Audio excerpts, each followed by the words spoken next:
It's time for baseball in Conway, South Carolina, under the watchful eyes of the Chanticleer statue. The rain has come, the rain has gone. Fans have been waiting an extra 4.5 hours to see their Coastal Carolina baseball team take the field, and it is finally time for baseball on this Friday night in Conway, South Carolina. Welcome again to the NCAA Baseball Regionals presented by Capital One. It's our second game of the day at Springs Brooks Stadium tonight. The 4 seed, the Fairfield Stags, winners of the MAC Championship, and the number 13 overall seed in this NCAA tournament, the Coastal Carolina Chanticleers, winners of the Sun Belt. We got started earlier today, and it was a party for East Carolina, 11-6, a winner over Florida. They advance to the 1-0 game tomorrow. The Gators will be in an elimination game against the loser of this matchup tonight. And we welcome you again to the ballpark a little bit later than we expected, but glad to be with you nonetheless. Alongside Todd Walker, a college baseball Hall of Famer, I'm Richard Cross. Thanks for joining us. All right, 4.5 hour delay. How does that affect these teams? Well, we're about to find out. They both had to do it, so we'll see. Coastal's very difficult to be here at home, 24-3. They got 48 wins. That's the most, tied for the most in Division I. And they've won 18 in a row. Fairfield, on the other hand, as you mentioned, the dramatic finish of the MAC tournament final. They've won 3 in a row. So it's 10:30 at night. Let's get it on. This Coastal Carolina baseball team led by their pitching staff, but offensively, it's their catcher who hits leadoff. He can run, he can throw, and he can really swing it. Yeah, the switch hitter started every game for Coastal over the last 3 years. The Sun Belt tournament MVP was 6 for 11. He's hit .330 on the year. One of the toughest guys to strike out in the country. Only strikes out about 17%. Fairfield got here by winning the MAC championship in their conference tournament.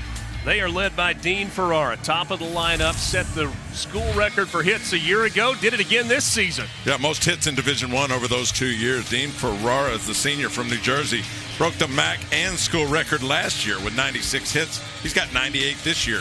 381 on the year, on base 44% of the time. Riding a 7-game heater, 7 hits and a home run in that span. Fairfield excited to be here. They pitch it well, they swing it well. It's time for baseball at the beach from Conway, South Carolina. Fans have been waiting. We'll get it started when we come back.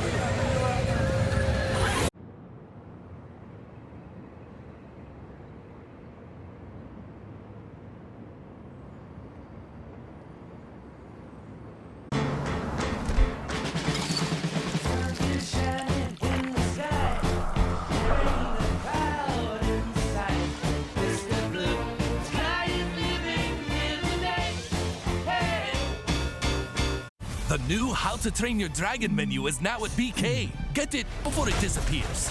Ooh, toothless. Bold, tasty, and dangerously delicious. How to Train Your Dragon. Coming to theaters June 13th. You should switch to 1-800-CONTACTS because it's super easy, so cheap. I save shipping costs, I save doctor office visit fees. 1-800-CONTACTS always has my exact same brand in stock. It was cheaper on 1-800-CONTACTS than actually going to the eye doctor. It's the future. It's amazing. 1-800-CONTACTS. Right now, you can save 20% on your first order, plus fast free shipping right to your door. Would you rather spend your summer like this? Hey, Jim, how's your back? Oh, you know. I hear ya. Or like this?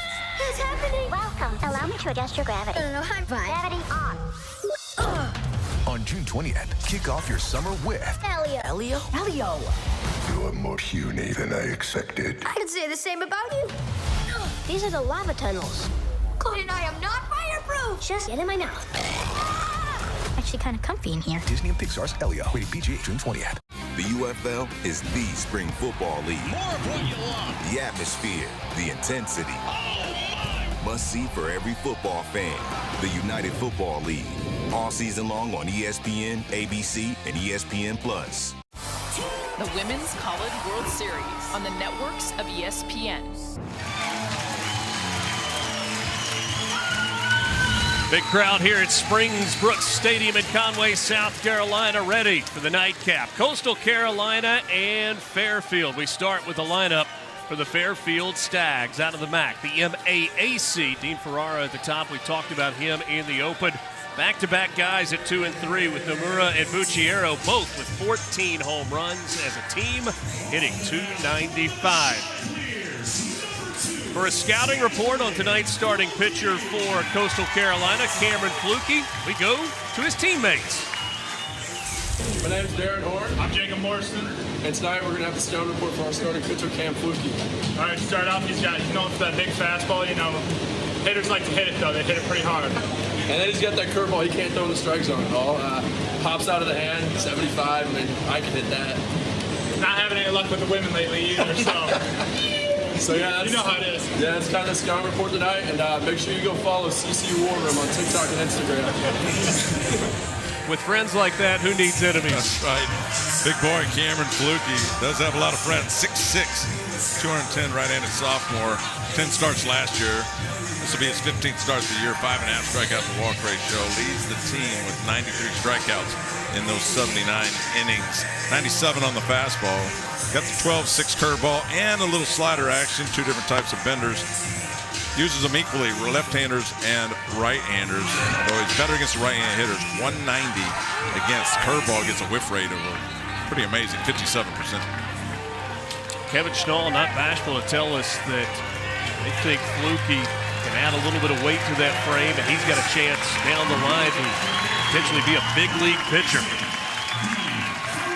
This game was supposed to begin at 6 o'clock Eastern time. It is 10:36, and we are ready for first pitch here at Springbrook Stadium. This game was sold completely out. Stadium not full to capacity right now, understandably so, but a big crowd nonetheless as we get ready for baseball.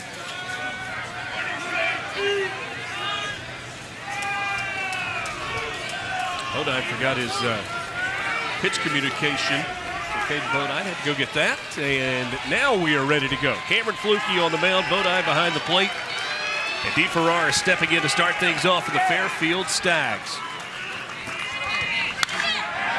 Goes after the first pitch and fouls it back, a 96-mile-an-hour fastball. Ferrara, the senior from Wyckoff, New Jersey, hitting .381 on the year. And again, goes after an elevated fastball and fouls it away. So quickly, no balls and 2 strikes from Fluke.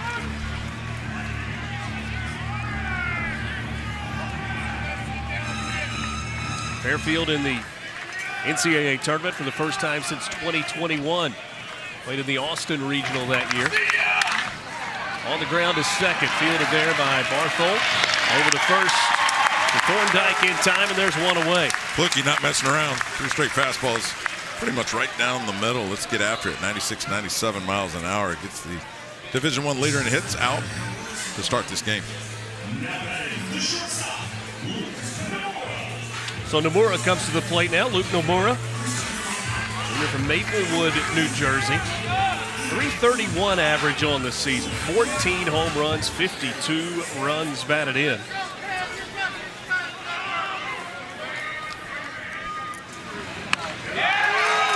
Fairfield hitters aggressive early. Nomura going after the first pitch. He made the all-tournament team in the MAC.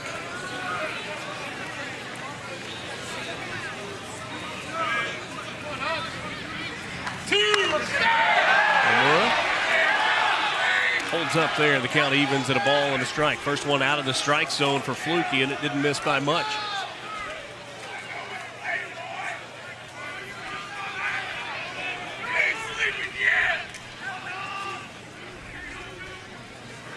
Fairfield into this game with a 39-17 record. They have tied the school record for wins in a season. This one skied, left side, foul territory. It's the third baseman, Mitchell. Makes the catch, and there are 2 down.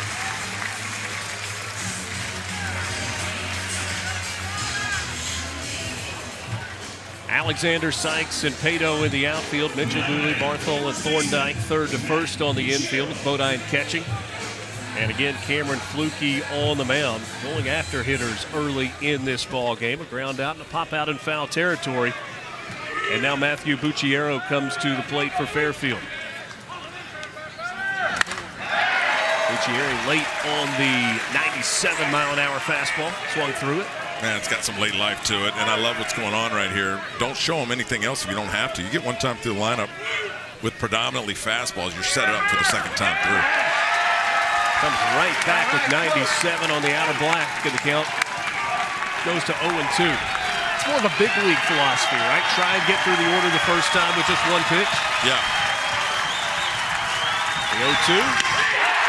Swing and a miss. 96. What a start on the hill for Fluky. 1, 2, 3. Go the Stags.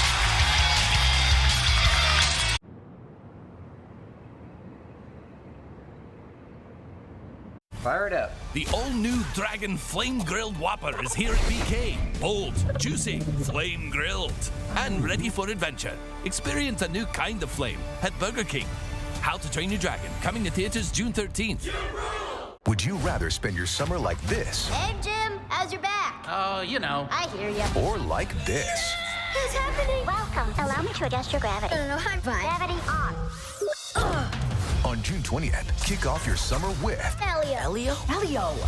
You're more puny than I expected. I could say the same about you. These are the lava tunnels. Chloe and I am not fireproof. Just get in my mouth. Actually kind of comfy in here. Disney and Pixar's Elio. Rated PG, June 20th.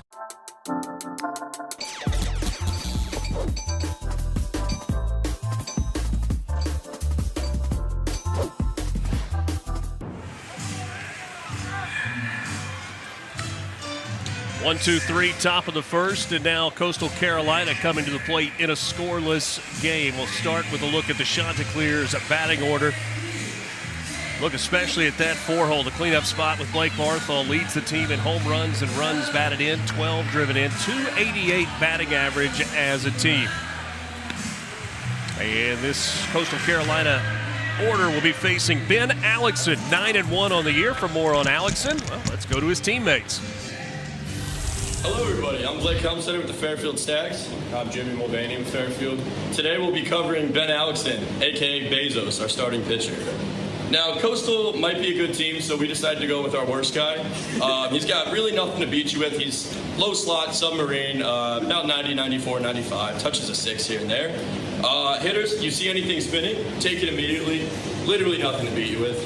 He's an okay guy, but nobody really wants to see Bo big. I'll keep it more real with Ben. Nothing special about him.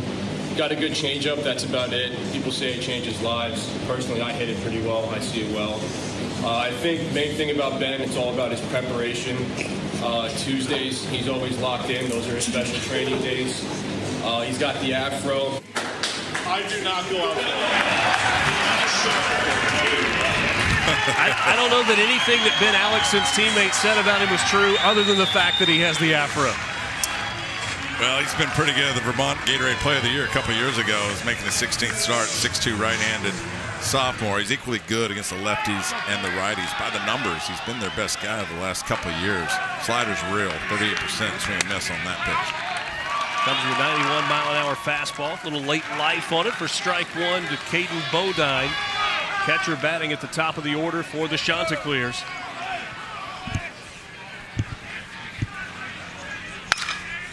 Bodine lifts this one to left field down toward the corner, and it's going to slice out of play. He's behind in the count, no balls and 2 strikes.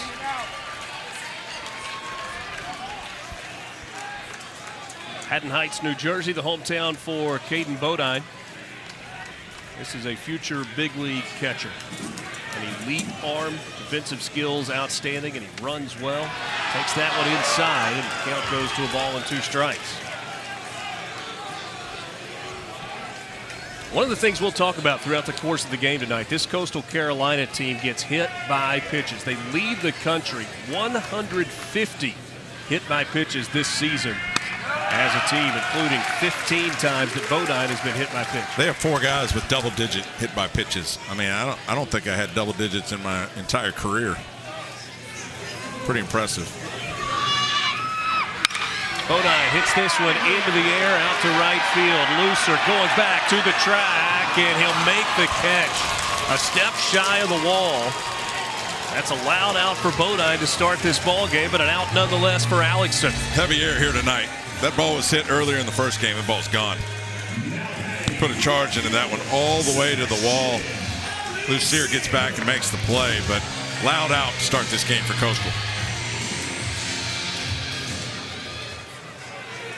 Storino, Schmalzley, and Lucier in the outfield. Ferrara, Nomura, Colby, and Bucciero. And a late scratch in the lineup originally. And Sean Meth at first base.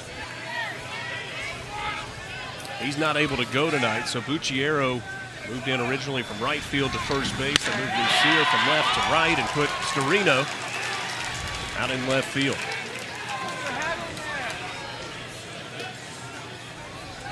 Sebastian Alexander, senior from Mayfield, Ohio, has had an outstanding year. 47 runs batted in.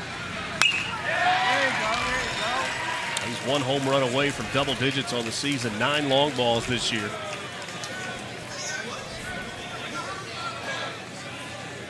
"18 straight wins for Coastal Carolina. Second longest winning streak in the country, though after tonight it may be the longest. Northeastern has won 27 straight games coming into tournament play. They were trailing at last check to Mississippi State in Tallahassee.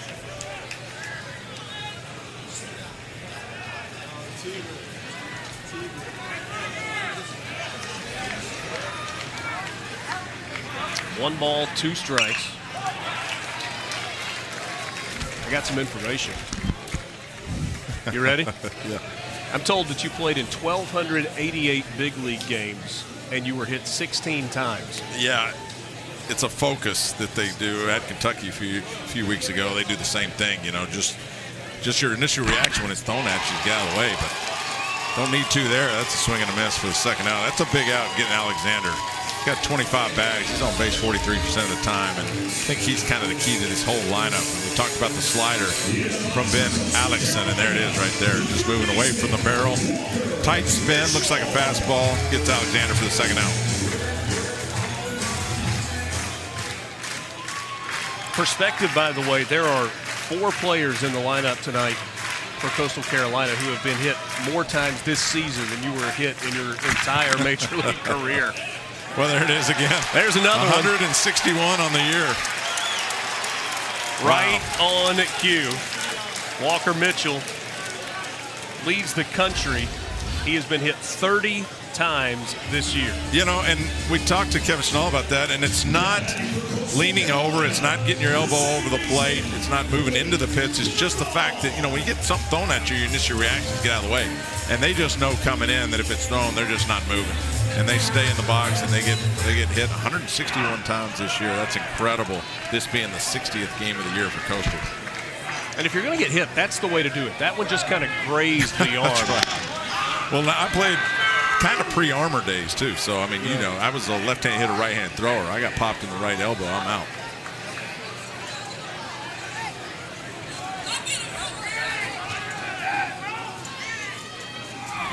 Evo Shield was still being developed in somebody's garage at that point. That's right.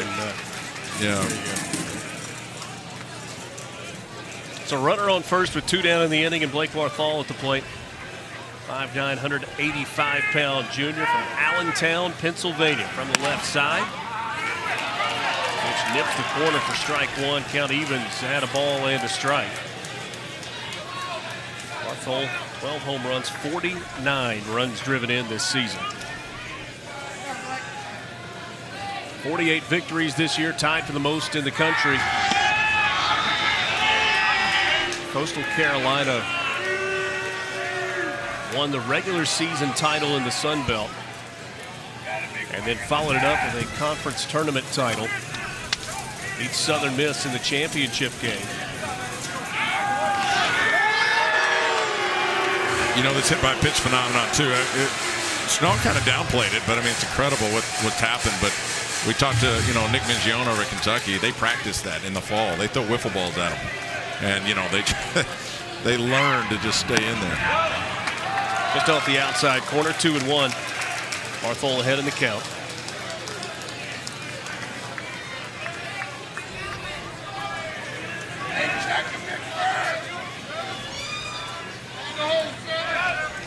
Opening day of regional play, and it's been a phenomenal day across the country. 2-2. couple scares. Vanderbilt was behind after winning the SEC tournament. They come back and win 4-3. Arkansas was behind. They come back and win. It was a 6-2 win for the Razorbacks. Andy was down 3-0 in that game. There were no hit through 6 innings. This one just missed inside. You heard a collective ooh from the crowd here at Springbrook Stadium.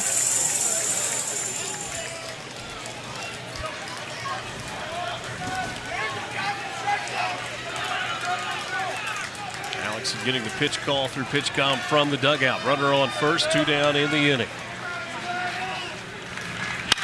Count offering lifted out to left field. Storino going back, still going back, reaches up and it's off his glove in the warning track. Walker Mitchell will come all the way around to score. Arthal standing at second base and Coastal strikes first. It's a 1-0 game. Storino had to go a long way to get that ball, but he got there. Just couldn't haul it in. Wasn't a bad pitch by Ben Alexson. Actually a changeup on a predictable fastball count. Gets out to left field. Had some weird spin on it. Remember, Storino was a late ad into left field, and going back on it, backpedaling, just wasn't able to catch it. First run across for Carolina, a gift.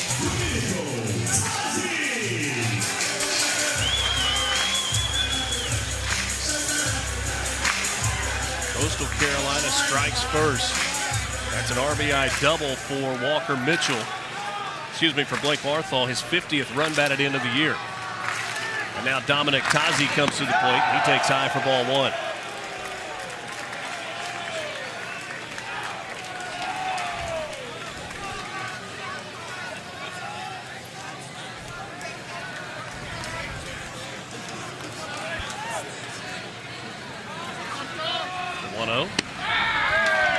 Hits the corner. Down evens at 1-1. They ruled that a double. Richard, what do you think about that? It's late.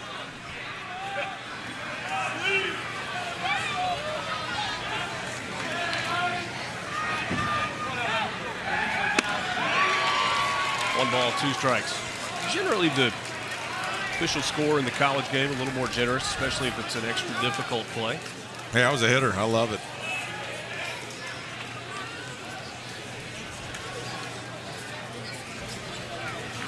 One-two. Swing and a miss. And so Alexson comes right back from the drop fly ball. A couple of strikeouts in the bottom of the first inning.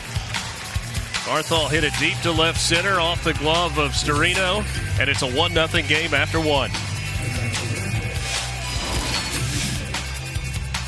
Ooh, look at those pork chops. With Hidden Valley Ranch seasoning? Yes, please. Ranch seasoned, savory, and sizzling. Hidden Valley Ranch, only serious about flavor. The new How to Train Your Dragon menu is now at BK. Get it before it disappears. Oh, toothless. Bold, tasty, and dangerously delicious. How to Train Your Dragon. Coming to theaters June 13th. Have you ever looked up at the stars and wondered, is there life on other planets? It's really happening! On June 20th. This is the most beautiful place I've ever seen! This is the bathroom. We are not This is awesome! alone. Are you gonna eat me? What? Ew, what kind of alien are you? Disney and Pixar's Elio, rated PG. About 5:45 this afternoon, it started raining. And when I say rain, it was torrential at the ballpark. Grounds crew, boy, they did hours of work after the rain stopped about 8 o'clock to get this field ready for play. Got the tarp off the field. They had to squeegee the outfield. Those guys are going to sleep well tonight. Yeah, pretty awesome. We've been sitting here since about 7 o'clock. This game started, about 10:30, and watched all that went on with the pulling of the tarp and the blowers out there and the brooms and everything that went down to get this field ready. Thank you to those guys.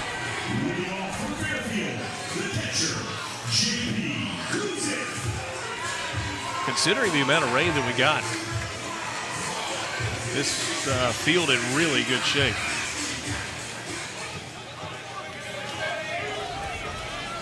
They've gone back and adjusted the scoring decision and have taken the hit off the board and have made that an error out in left field, so an unearned run. But a 1-0 lead for Coastal nonetheless as J.P. Kuzik leads things off. Fairfield with 1-2-3. Ground out, pop out, strikeout in the top of the first inning. So Kuzik, cleanup hitter, leading off this second inning for the Stags.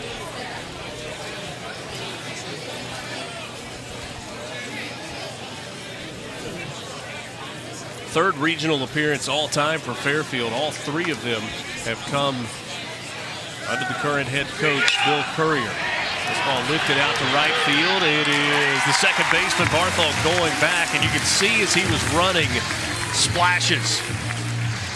And be sure of the footing tonight. Barthol makes a good play there. Yeah, that's where it drains off the infield. You know, there's a little dip behind the dirt, and that's where all the water accumulates. And he's kicking it up right there. So it's gonna be a dead ballpark tonight with the thick air, and then of course on the ground when the ball hits, it works like a pitching wedge, just stops.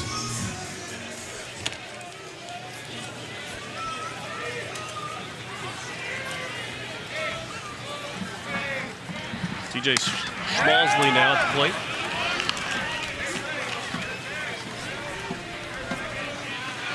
Schmalsley, the Pennsylvania native. That Lake Wallenpaupack. We agree on that? A big swing and a miss at the 94-mile-an-hour fastball. I'm not even going to try it.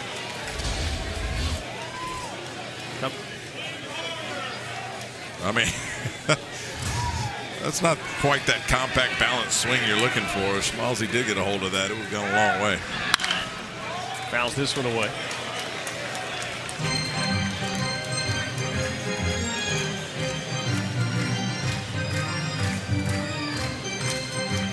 He has worked ahead so far tonight.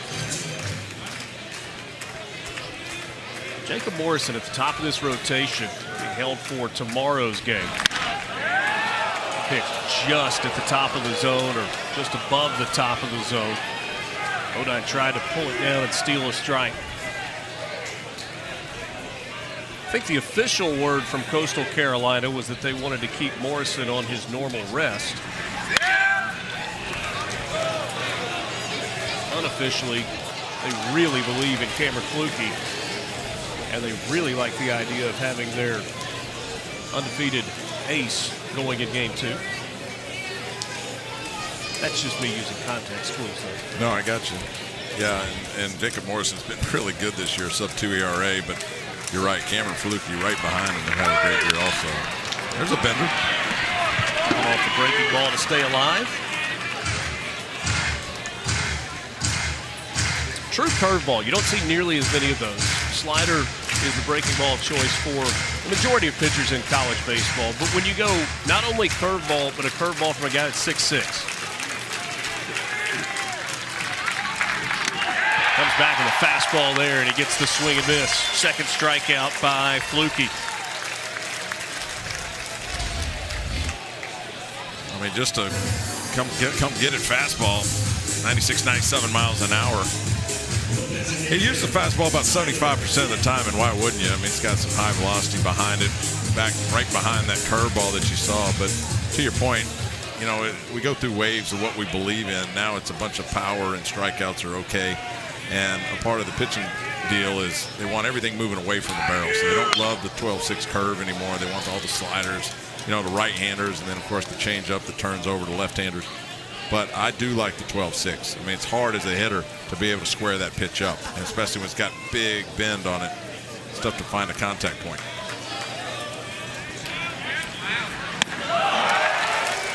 Gets a swing and a miss on a good one there. Good downward movement.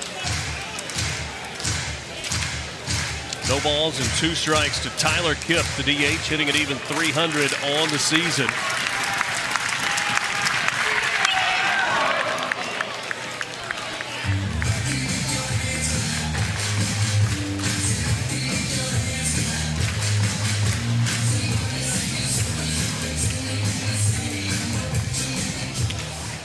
of the second inning. A 1-0 lead for Coastal Carolina. Kept behind in the count, no balls and 2 strikes with the bases empty.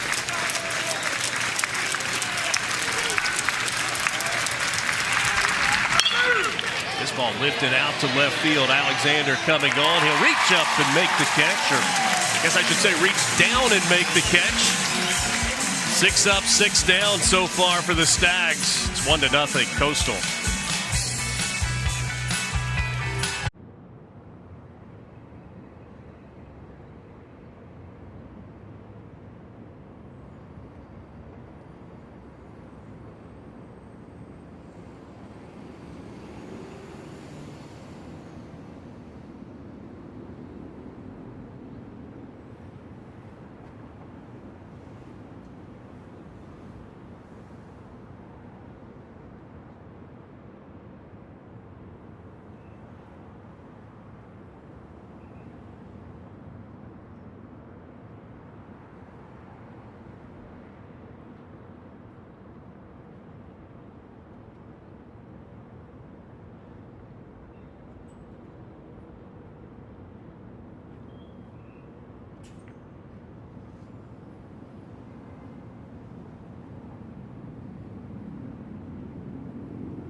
Bouncing around from site to site right here on Squeeze Play Live. If there are home runs or big plays, you will not miss. Let's lose our minds. Well, that's one way to get the party started. Oh, he's gone! That's a bat flip. Get used to that this weekend. Now. This is your one-stop shop for everything Road to Omaha. ESPN is the home for the NCAA College Baseball Regionals. For around-the-clock multi-game coverage, scan the QR code below. ESPN Plus subscribers can access expanded coverage with Squeeze Play. Chris Button hosting our coverage this afternoon and evening and into the night alongside Mike Rooney, the Iron Man, and Chris Burke. They've kept us company for a long time today. Yeah, look. I love going to Omaha because we sit down for lunch and I get to talk to Chris Burke and Mike Rooney about baseball and the words they use and the terminology and just the knowledge of the game. I mean, it's so much fun for me, but you get all that right there. I've said this before about Mike Rooney. There are a lot of people that genuinely love college baseball. I don't know that there's a person on planet Earth that loves it more than Rooney. Not only does he love it, he's a former coach, but he also just knows everything about it, it seems. Like he could tell you the 5th bullpen guy. For any mid-major team you're looking for. He could also tell you that the count's now 2-2 on Colby Thorndike. In the 6th hole of the lineup for Coastal Carolina. 308 average.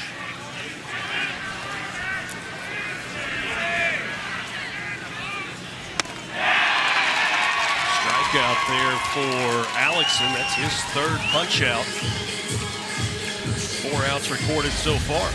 Alexson taking a book out of Fluky's game plan. Fastball elevated up in the zone, and when you got the threat of the changeup, it's tough to catch up sometimes as a hitter. You're looking for that change, and Alexson just blows the fastball right back. That run in the 1st inning for Coastal Carolina is significant for this Chanticleer's baseball team. It's part of what they focus on. They are 35-1 this year when scoring first in a ball game. Logan Pato stands in, the sophomore from Haymarket, Virginia.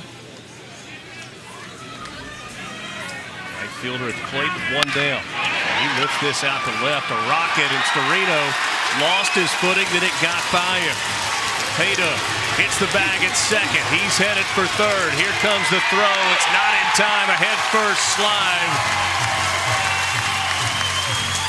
Logan Pato takes advantage of the miscue out in left field. And Coastal Carolina in business here in the 2nd. Hard to blame Storino on that one. Ball's hit right at him. He thinks he has it. When he slips, it's just nothing he can do.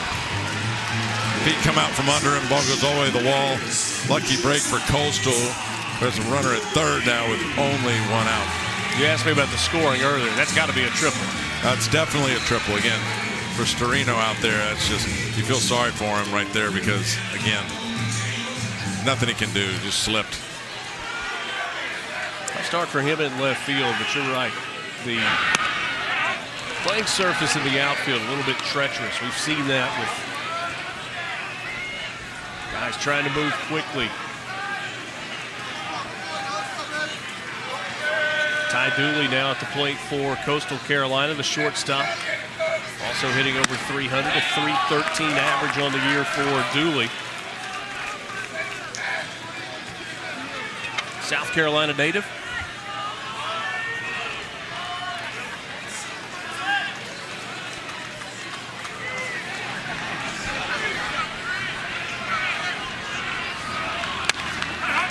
Dooley takes a strike. Count goes to 2-1.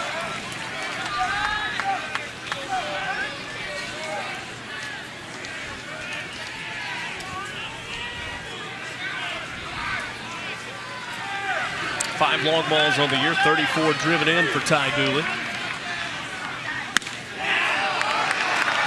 Just off the plate there. The scoreboard was off that I was looking for. We had it right there on the screen. So it's now 2 balls and 2 strikes to Ty Dooley.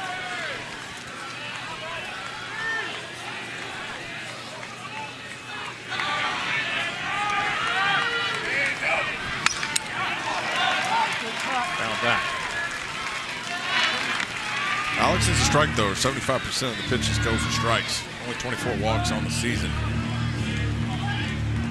All right, our home plate umpire has given us the signal multiple times now. 2 balls, 2 strikes to count at the plate.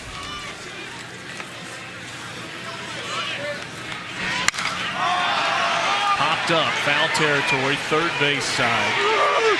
Ferrara able to squeeze it for the second out of the inning. Good sequence by Ben Alexson. Shows you the fastball at 2-2 and then comes back with the change. Gets the hitter out in front. Lazy fly ball to the left side for the second out. Here's Wells Sykes, the 9-hole hitter. Coastal got the 1-out triple from Pato. He stands at third. Alexson trying to get out of this inning with a 0 on the board.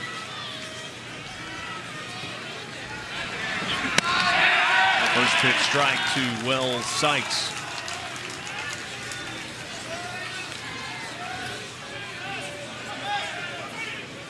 Coastal Carolina has won 10 in a row at home here at Springs Brooks Stadium. On the ground to third, and it's past Ferrara. That'll score a run, and it's 2-0 Chanticleers.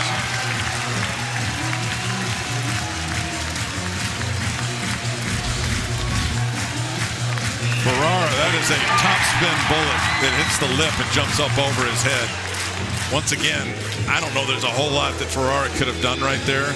2 mistakes for defense for Fairfield, neither of which was their fault, and it pushes another run across for Coastal. Single there for Wells Sykes, drives in a run, picks up his 32nd RBI of the year. And now Caden Bodine, top of the order to the plate. He just missed a home run in his first at bat.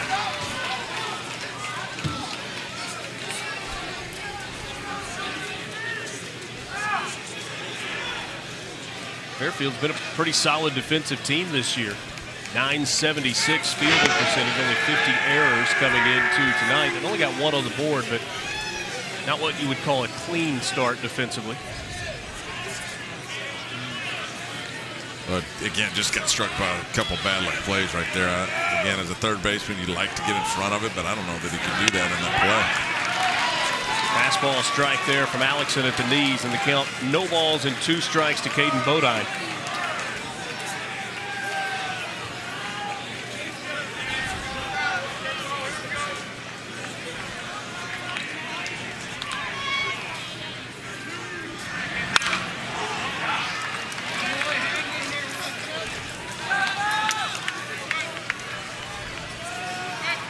Good news for Fairfield has been Alexson is filling up the zone. He only had the hit by pitch in the last inning. Other than that, he's making them put in play the 3 strikeouts. It's been really good so far, but the pitch count's up there at 40.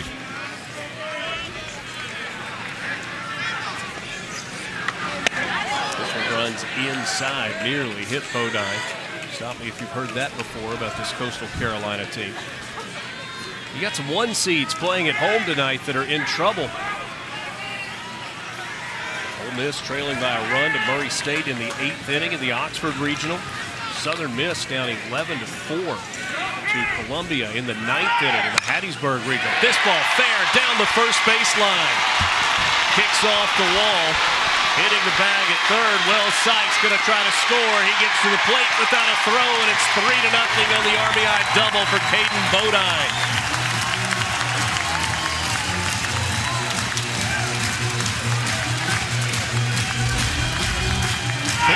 That leadoff spot's the guy who's circling the lineup that you don't want to beat you, but he does it right there. The double in the 2nd inning, right down the line.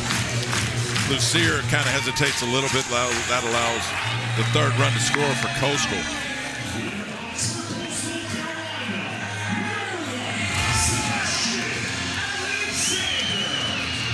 Now Sebastian Alexander coming to the plate for Coastal Carolina. The left fielder 0 for 1. He struck out swinging in the 1st inning. He's got Bodine in scoring position out at 2nd base. Hits it on the ground, left side. This one stopped by Ferrara at 3rd. The throw across in time to get Alexander by a step. But a couple of more runs on the board. 2 runs on 3 hits. Man left.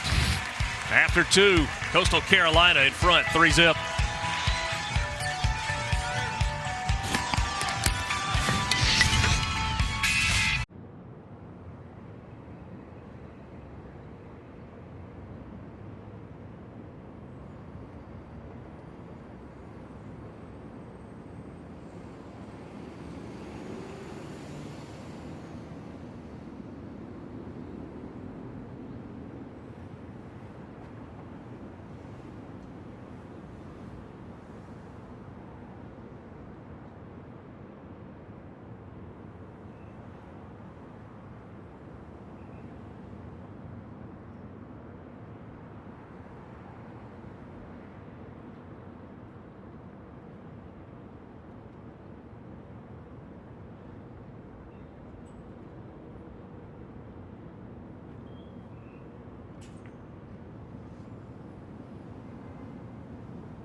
The WNBA on ESPN.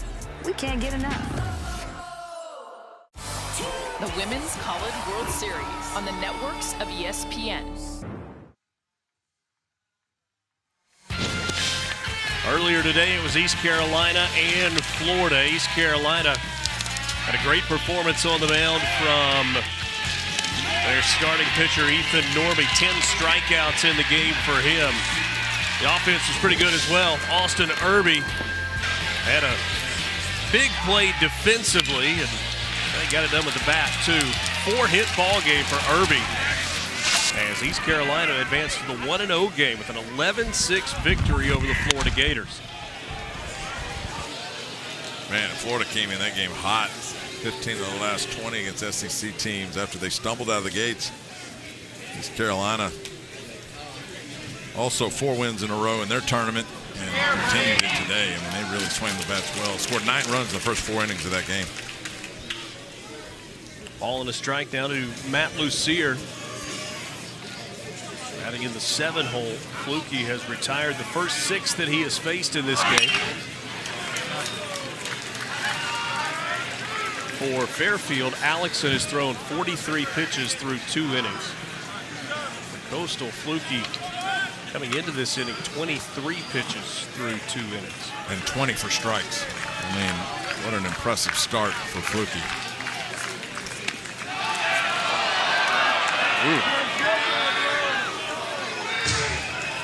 standing in the circle in the middle of the infield. That's one that you want called a strike. James Albert, the home plate umpire tonight. He's joined by Alex Ortiz at first base, Eddie Newsom at second, and Billy Van Raphorst at third. There's a three-quarter swing strikeout. Third strikeout of the game for Cameron Fluke.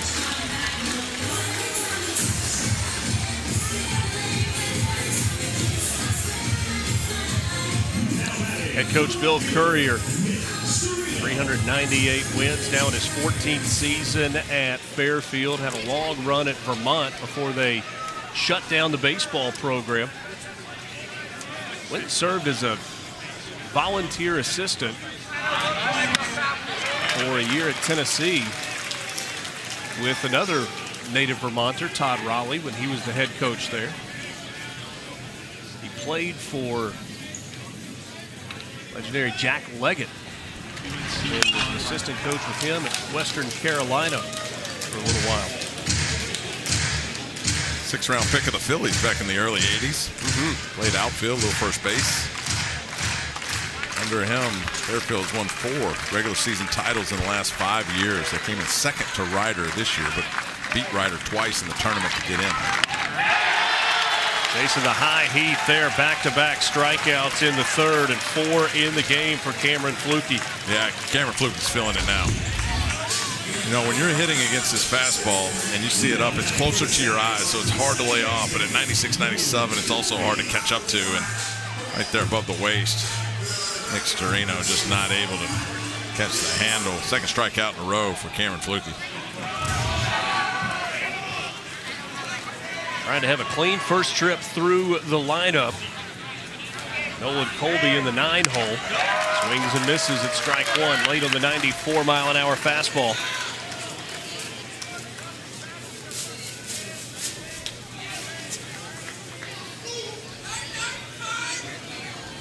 Colby, the freshman from Amherst, New Jersey. He was the hero for Fairfield in the MAC championship game. Had 2 hits in the tournament. Both of them were home runs, including the go-ahead home run in the top of the 10th inning.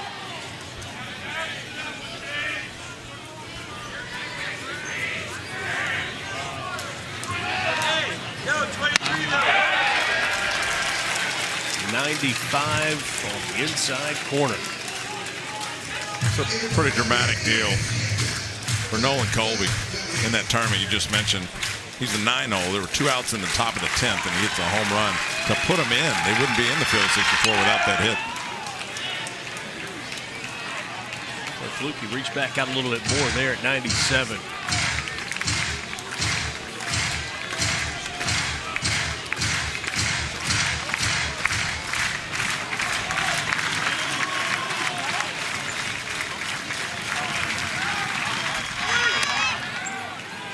In the curveball there, and it falls low.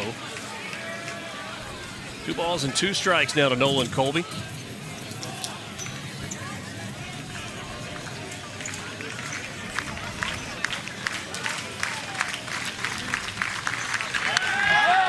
Plays off the high fastball. Good at bat working here for Colby. Just 201 on the year. A regular in the lineup in this freshman season for Fairfield. Played in all 57 games this season with 55 starts.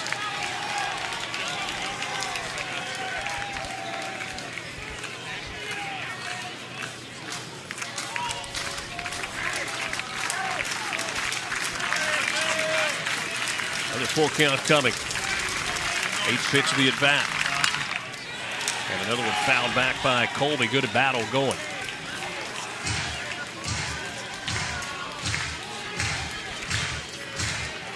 You gotta like the game plan from Cameron Fluke. I mean, just firing fastballs in there. You know, we talk in a day and age where everybody thinks they got to throw 3 or 4 pitches. Of course, he does throw 96. Not a lot of guys do that, but if you got it, use it. And he's doing a great job, especially with a 3-run lead. Get after it, those strikes. Full count pitch, runs inside. What a good at bat by Nolan Colby. He draws the walk with 2 down in the inning. That's the first base runner tonight for Fairfield. Yeah, Cameron Fluke, he's been on point with that fastball. Mixing in the curveball just to show him But in that at bat, it almost felt like he tried to overthrow a little bit. Great at bat by the 9-hole, Nolan Colby, like you mentioned. Only a 200 hitter, walks the 9-hole, turns the lineup over to one of the best hitters in the MAC, or the best hitter in the MAC, Dean Ferrara. Ferrara grounded out to second his first time up. Takes the curveball away for ball one. Fairfield's last trip to the NCAA tournament regional play was 2021. They went to the Austin Regional. I remember that 2021 season, the incredible start for Fairfield, 28-0. Their entire schedule was against conference opponents. MAC did not allow season following COVID for its teams to play anybody outside the league. This ball lined, backhanded at second, deep in the hole, and Barthol throws over to Thorndike to end the inning. They finished that year 39-5, won a couple of games in the Austin Regional.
Welcome back to the NCAA Baseball Regionals, presented by Capital One. Earlier today here in Conway, South Carolina, East Carolina got an elite 11-6 win over the Florida Gators. Gators will play in the early game tomorrow, an elimination game with a noon Eastern start against the loser of tonight's game. ECU awaits the winner of this game tomorrow night here at Springs-Brooks Stadium.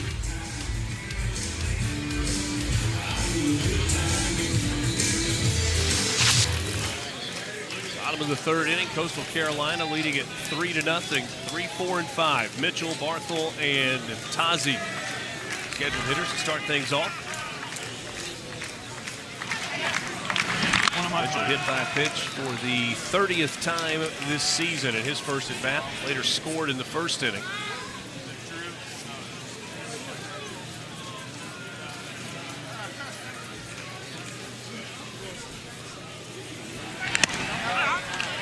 Strike, and the count goes to 1-1. Ben Alexson came into this game 9-1 on the year, 3.24 ERA. He's a first-team All-MAC pitcher.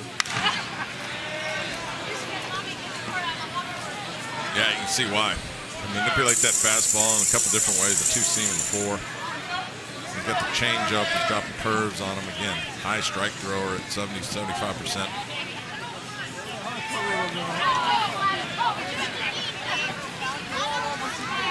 1-2. Fouls it away. And ultimately what he's doing is he's throwing pitches that the hitter doesn't expect. So on a 1-2 count, you're looking changeup, you're looking curveball. He fires that fastball middle in. And now he changed your mind right here to go fastball, and that's when he drops the off speed on him.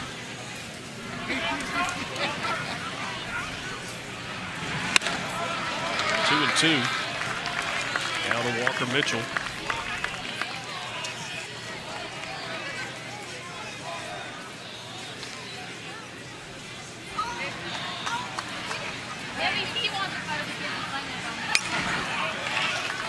Mitchell battling at the plate.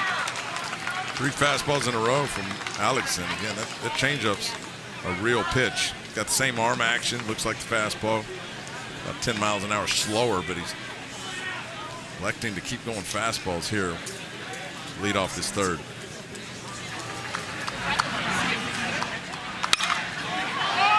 High into the air, right side of the infield.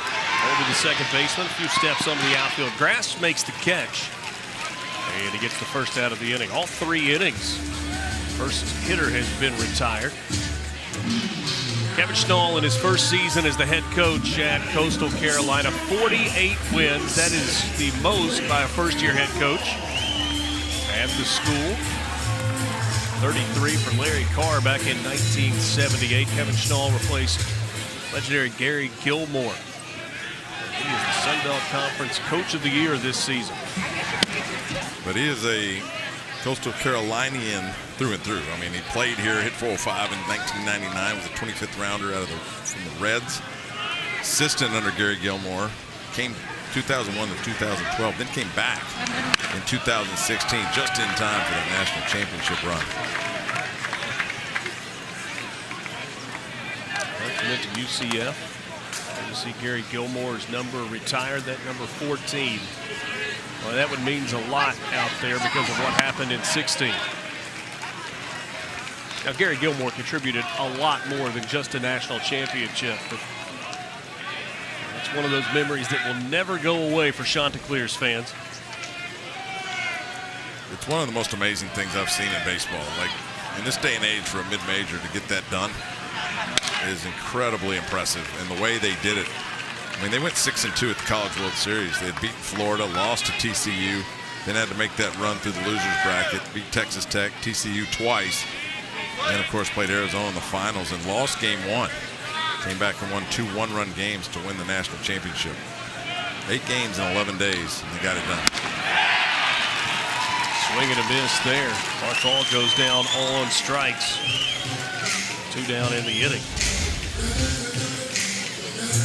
I still think just the threat of the changeup and the curve is working for Ben Alexson with that fastball. It's not overpowering, not what we're seeing on the other side at 97. It's about 90 miles an hour. But as a hitter, when you're looking off speed, it makes that fastball look like it has a little more velocity to it. Ben Alexson's taking advantage of that. 35 of his 55 pitches in for strikes so far. 4 punch-outs tonight. And he starts off with a strike to Domenico Tazzi. That 2016 postseason started in Raleigh, North Carolina. So a 3 seed for Coastal Carolina. They beat St. Mary's, NC State, lost to NC State, then beat NC State again to advance to a super regional. Had to go to Baton Rouge. We know that's not an easy place to play. Alec Fox Stadium. Beat them 2 in a row. Yeah, 11-8 and 4-3.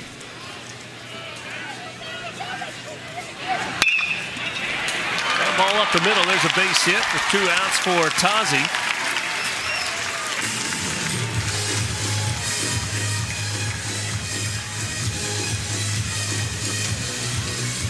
Coastal scored 1 in the first without even a hit.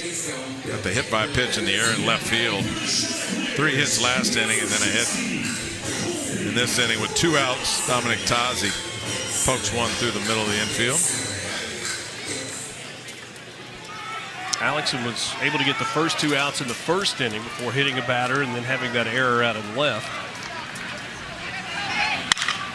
2 outs here. This one hit high into the air to straightaway center field.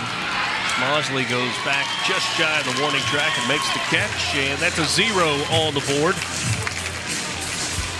So Alexson does his job. 1 left on base for Coastal Carolina.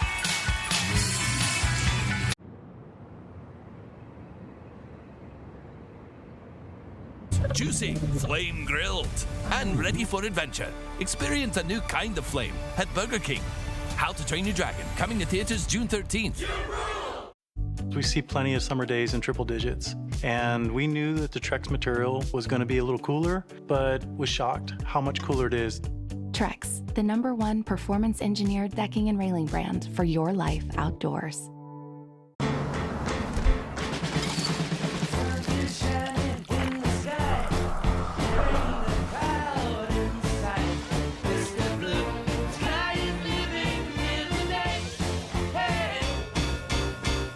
rather spend your summer like this? Hey, Jim, how's your back? Oh, you know. I hear ya. Or like this? What's happening? Welcome. Allow me to adjust your gravity. I'm fine. Gravity on. On June 20th, kick off your summer with Elio. You are more puny than I expected. I could say the same about you. These are the lava tunnels. Chloe and I am not fireproof. Just get in my mouth. Actually, kind of comfy in here. Disney and Pixar's Elio. Rated PG, June 20th. Let's go, the Rob Dwalashwili, the Sugar Show, Juliana Pena. How are you going to beat me, Kayla? Kayla Harrison, I will be champion.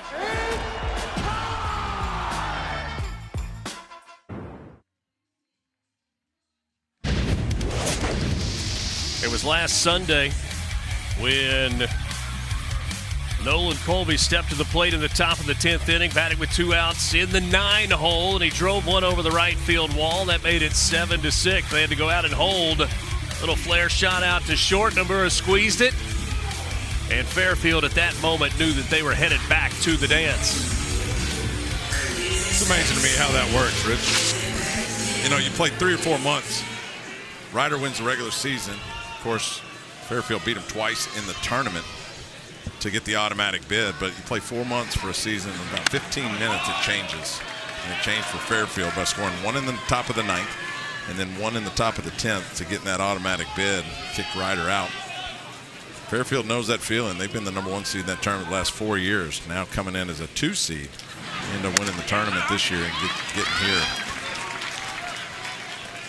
That fastball's got some life on it from Flukie. 4 strikeouts in the game tonight. And his last 4 starts coming into this game, 9 strikeouts against James Madison. He gets a swing and a miss there. He had 9 against Appalachian State, a career high 11 strikeouts against Old Dominion. And then last week in the Sun Belt tournament in his start against Marshall, punched out 10.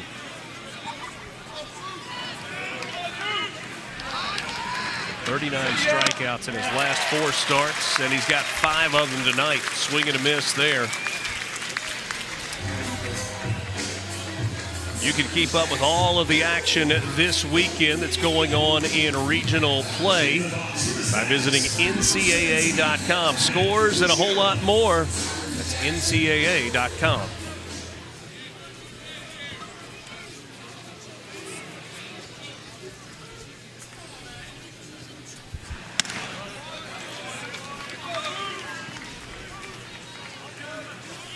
Well, you can see why Cameron Fluke is so effective.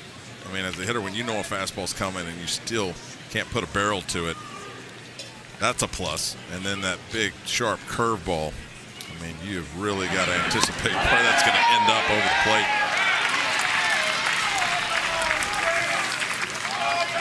Check swing called strike there. Count evens at 1-1 to Matthew Bucciero. Struck out his first time up.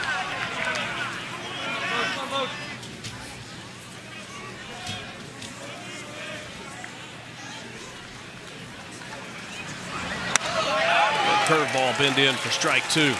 Bucciero shows you how deceptive that curveball is. He tried to get out of the way. Ball lands right up over the plate. 51st pitch of the game for Flukie. And he pumps in a 97-mile-an-hour fastball for his 6th punch out of the game. He's mostly fastballs the first time through the lineup. That's what makes that curveball more effective the second time. These hitters just haven't seen it. So he drops the curveball on it for strike 2, and then when you're looking for it, he burns the fastball middle in. 4 strikeouts in the last 6 hitters for Cameron Fluke.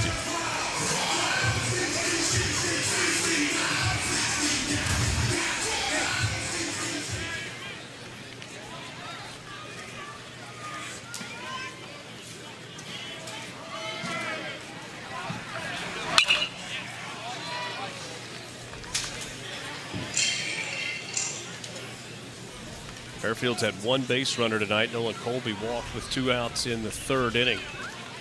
J.P. Kuzik popped out his first time up. Cameron Flukie has worked ahead.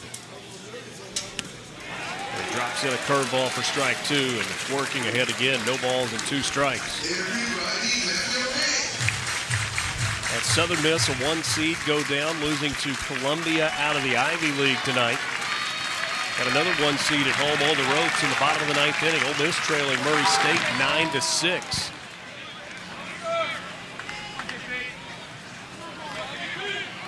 Oregon down at home 6-3 in the top of the 8th inning to Utah Valley.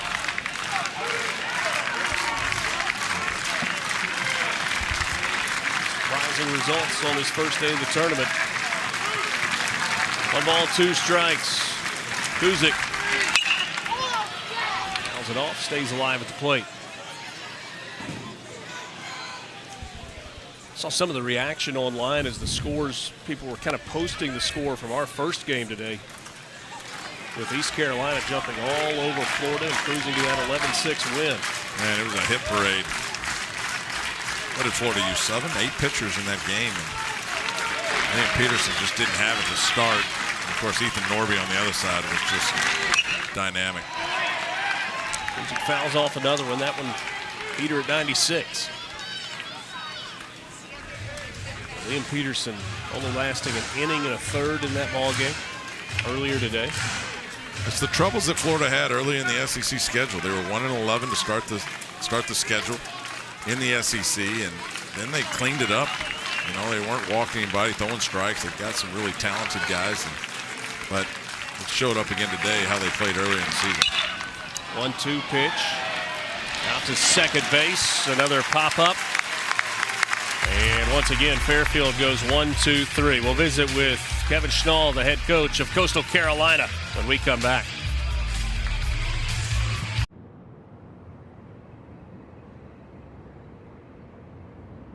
The new How to Train Your Dragon menu is now at BK. Get it before it disappears.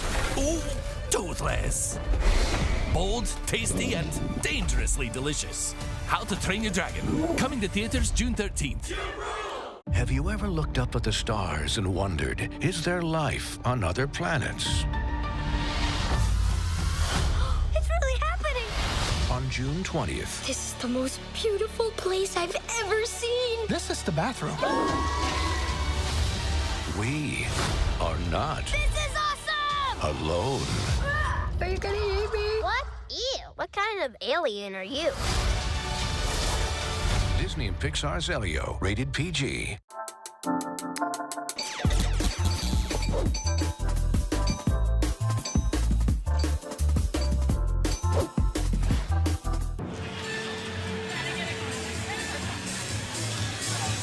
Three 3-0 our score. Coastal Carolina in front of Fairfield in the nightcap after a 4.5 weather delay. 4.5 weather delay. Kevin Schnall joined as head coach in his first season, the Sun Belt Conference Coach of the Year. Cameron Flukie, you told us about him, Coach, yesterday. What have you thought so far? He looks really comfortable on the mound.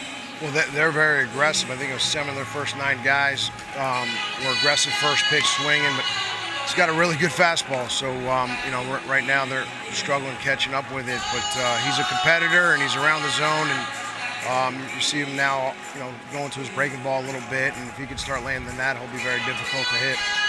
Kevin, you're a Coastal lifer. What does it mean for you to take over this program, and especially from, I know you learned a lot from Gary Gilmore and what he did for this program? Well, first, there's not a day I take for granted this opportunity. This is an opportunity of a lifetime, and I'm forever indebted to Coach Gilmore for all he did. I was fortunate enough to play for him and then be in the dugout with him for a long time. And, you know, a big part of him is with us this year. And, you know, he's missed, but his legacy will continue on. Great start to this ball game for you, Coach. We appreciate your time. All right, guys. Thanks so much. Kevin Schnall, 48 wins. His ball club has won 18 in a row.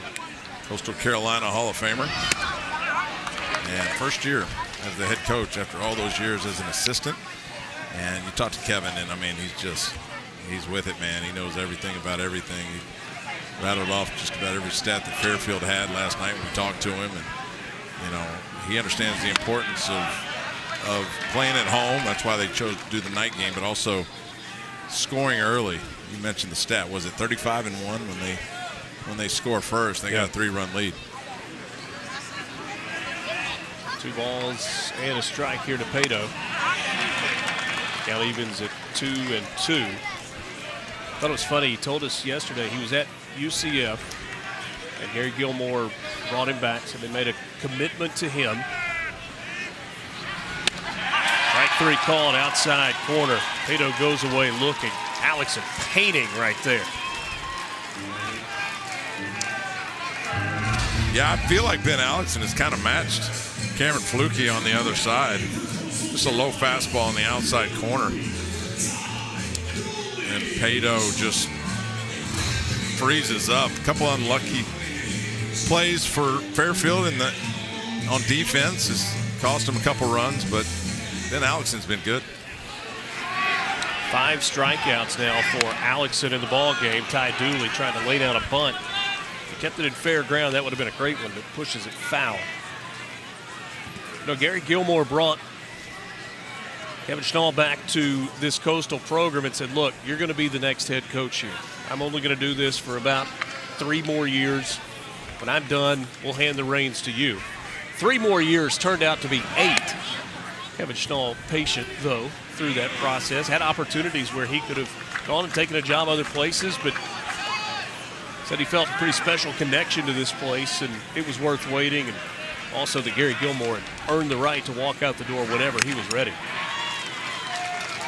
Yeah, I mean, it's just fun to talk to these coaches, but on both sides. But Kevin Schnall, just the knowledge of the game and his respect for this program. Again, he's been around forever here. It's pretty impressive. Count evens at 2 balls and 2 strikes to Ty Dooley batting in the 8 hole.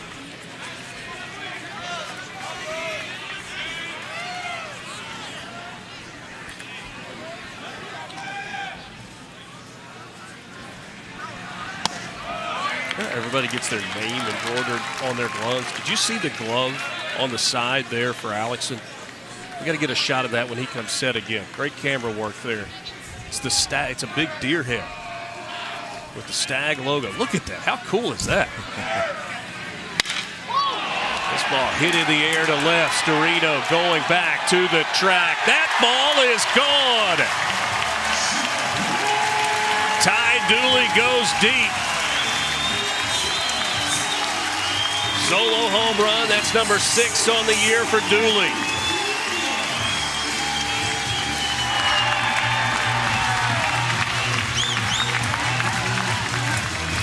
Giving those Coastal fans under the 10 out in left field something to celebrate. That ball was hit hard. A left-handed hitter out over the plate, the backspin left field. A little bit low, so able to get more launch angle on that baseball and just driven out to left field. Carries out of here. Coastal extends their lead to 4. Those guys are fired up. Happy for the souvenir. Happy for another run on the board. Yeah, there's no wind, thick air, and Ty Dooley out of the 8 spot. Puts a charge into that one. 9-hole hitter Wells Sykes. Coastal Carolina in front, 4-0.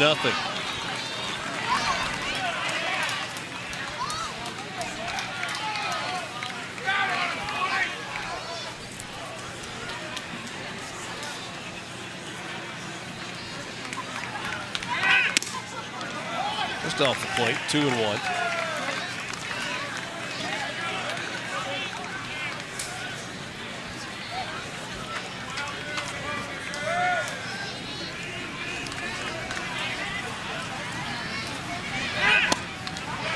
Punts at that one. That's a strike, and the count goes to 2-2. Yeah, well, now Ferraro will be back, but every pitch he threw, Ferraro would go back behind the bag. And so if they're going to give it to you, try to drag it down the third baseline. That's a free hit if you can get it done.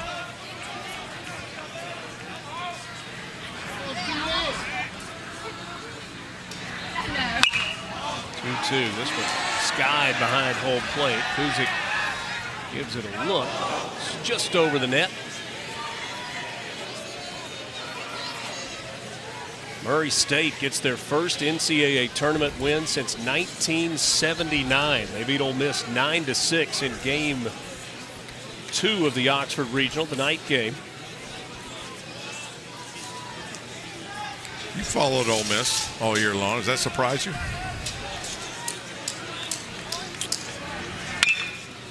It's not shocking, but a little surprising. Two teams played in the regular season in a midweek game earlier this year. It took extra innings for Ole Miss to win that one. And of course, Ole Miss made that run in the NCC tournament last week, played in the final. Vanderbilt struggled a little bit today before they pull out a 4-3 win. So seems like 1 week doesn't affect the next. Ole Miss seemed to have been playing pretty well, but you know, at this time of the year, 64 teams, you can't take anybody for granted. You just mentioned Fairfield, 2021. They made a big run in that Austin Regional.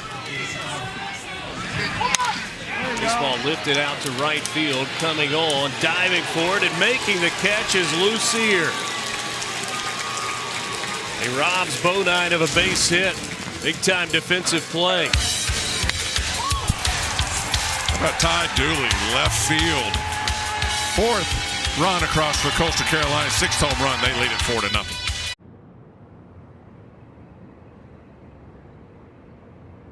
Fire it up. The all-new Dragon Flame Grilled Whopper is here at BK. Bold, juicy, flame grilled, and ready for adventure. Experience a new kind of flame at Burger King. How to Train Your Dragon, coming to theaters June 13th. Have you ever looked up at the stars and wondered, is there life on other planets? It's really happening. On June 20th, This is the most beautiful place I've ever seen. This is the bathroom. we are not This is awesome! alone. Are you gonna eat me? What? Ew. What kind of alien are you? Disney and Pixar's Elio, rated PG.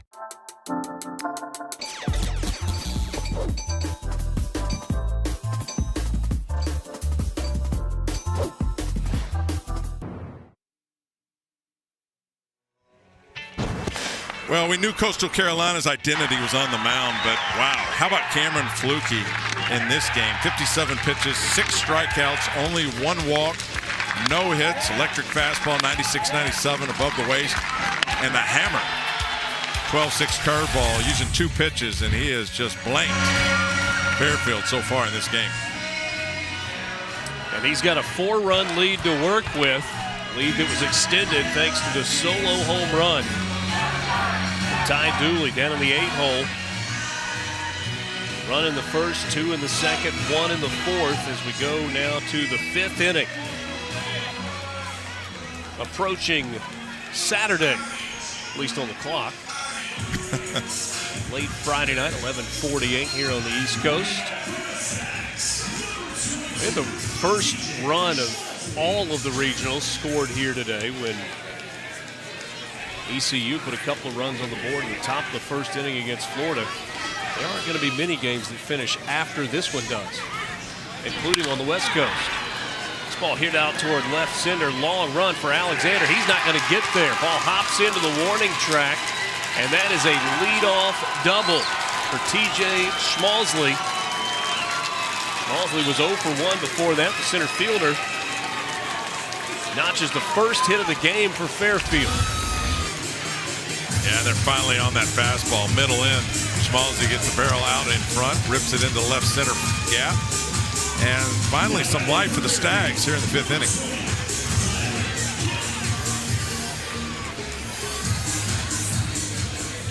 Seven strikeouts tonight for Flukie. That's the first hit that he has allowed in this ball game. And now Tyler Kipp, the DH, at the plate.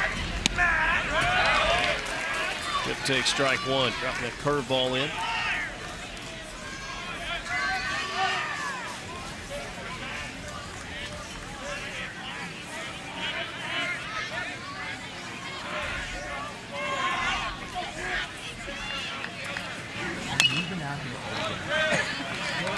I think I gave Flukie a bonus strikeout there somewhere along the way.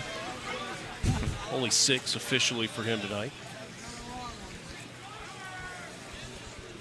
Well, he's mixing it well. You saw early on using all fastballs, now 2 curveballs in a row to Tyler Kipp, trying to keep him from hitting it to the right side. I don't know if really the job down by 4 is just move the runner over. You're looking for a base hit now.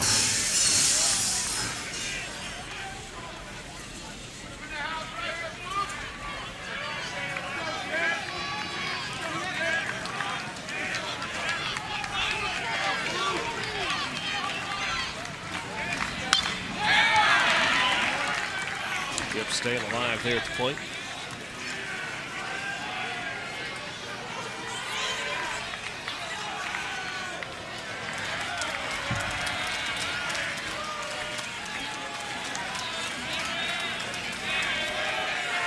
For a game to be played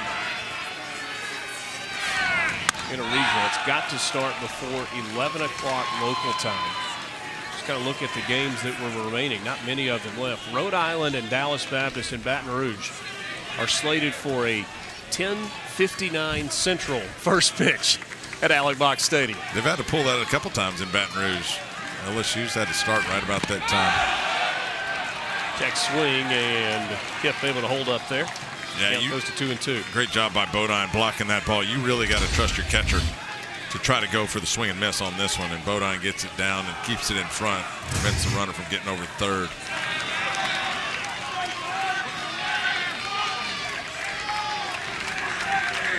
Two. On the ground foul, wide of the third base bag.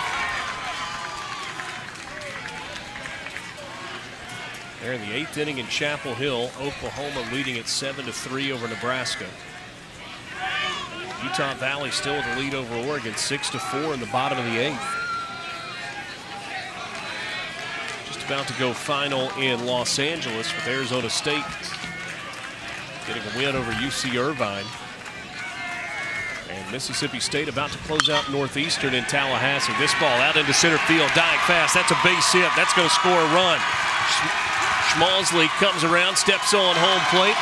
An RBI single for Tyler Kipp, his 41st of the year, and Fairfield is on the board. Fourth-year senior from Fairfield. All at Fairfield.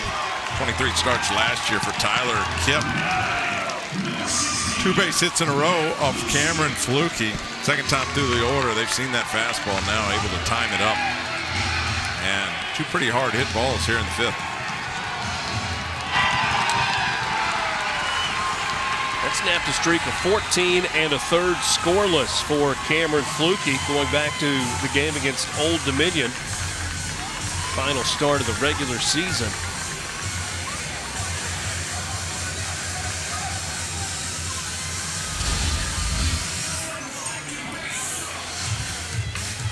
Yeah, Tyler Kipp gets a middle-in fastball.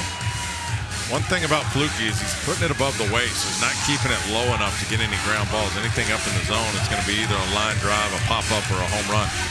So far in this inning, we've seen a double, and now a single from the 5 and 6 in this Fairfield lineup. Well, that elevated fastball early, he was getting a lot of swing and miss on.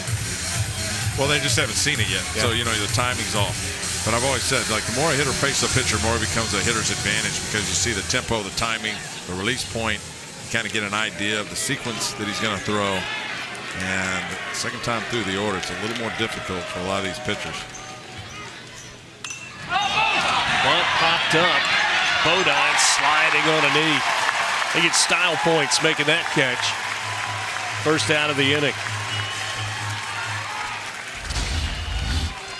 Yeah, Lucier only making his 5th start, asked to bunt, and he leaves that barrel square. I mean, if you're going to bunt, put it at a little bit of an angle. So if you do happen to foul it off, it doesn't go straight up in the air. But you leave it flat like that, it's either going to be right down on the ground back to the pitcher or up in the air. A nice play behind the plate for Bodine. Find it and make a nice little ESPN catch. How smooth was that? You get the wet turf back there. Yeah, made it look good. Nick Storino struck out in the 3rd inning. Added the lineup late tonight after Sean Meth said he could not go physically. So put Storino into left. He's played basically every game this season.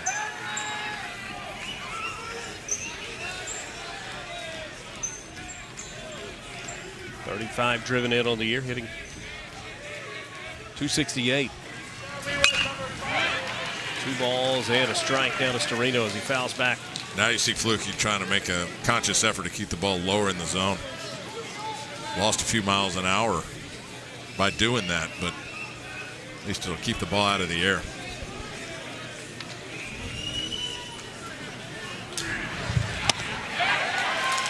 Curveball catches the bottom of the zone. Count goes to 2 balls and 2 strikes. Now look at this. Fairfield, first time through the order, 0 for 8. Had only the 1 base runner. Couple of hits this second time through. This one hit on the ground to first. Thorndike goes to second for 1. The return throw in time for the double play. 3-6-3, as pretty as you can turn it. Wow. Surprised they held the bag at second base. Nice job jumping by Thorndike. The turn and the throw. Nice job holding the bag by Dooley. And back over to first, double play. Carolina off the field.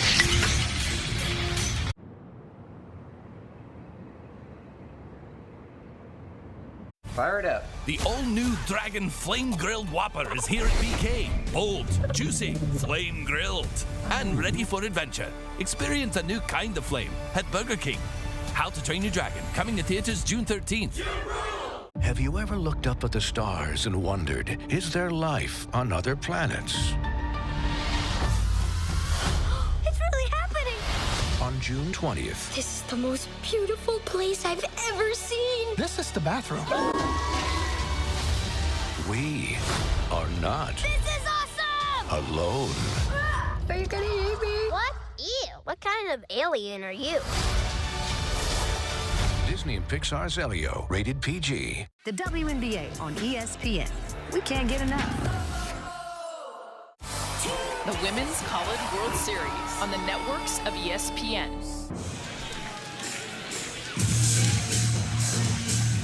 Fairfield gets on the board in the top of the 5th inning. First run of the ball game. It's 4-1. Coastal Carolina in front. Bill Curriel joins us now, the head coach of the Stags of Fairfield. And coach, that first trip through the order against Fluky was tough. Seems like your guys seeing it a little bit better the second time through.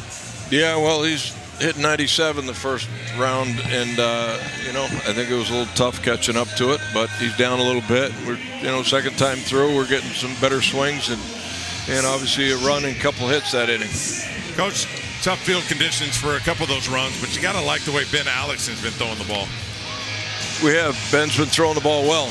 Ben, you know, had a couple miscues in the outfield, led to a couple runs. So, but Ben is throwing well and mixing his speeds well. Coach, what does this mean for Fairfield, being in this spot, earning another chance back into the NCAA tournament?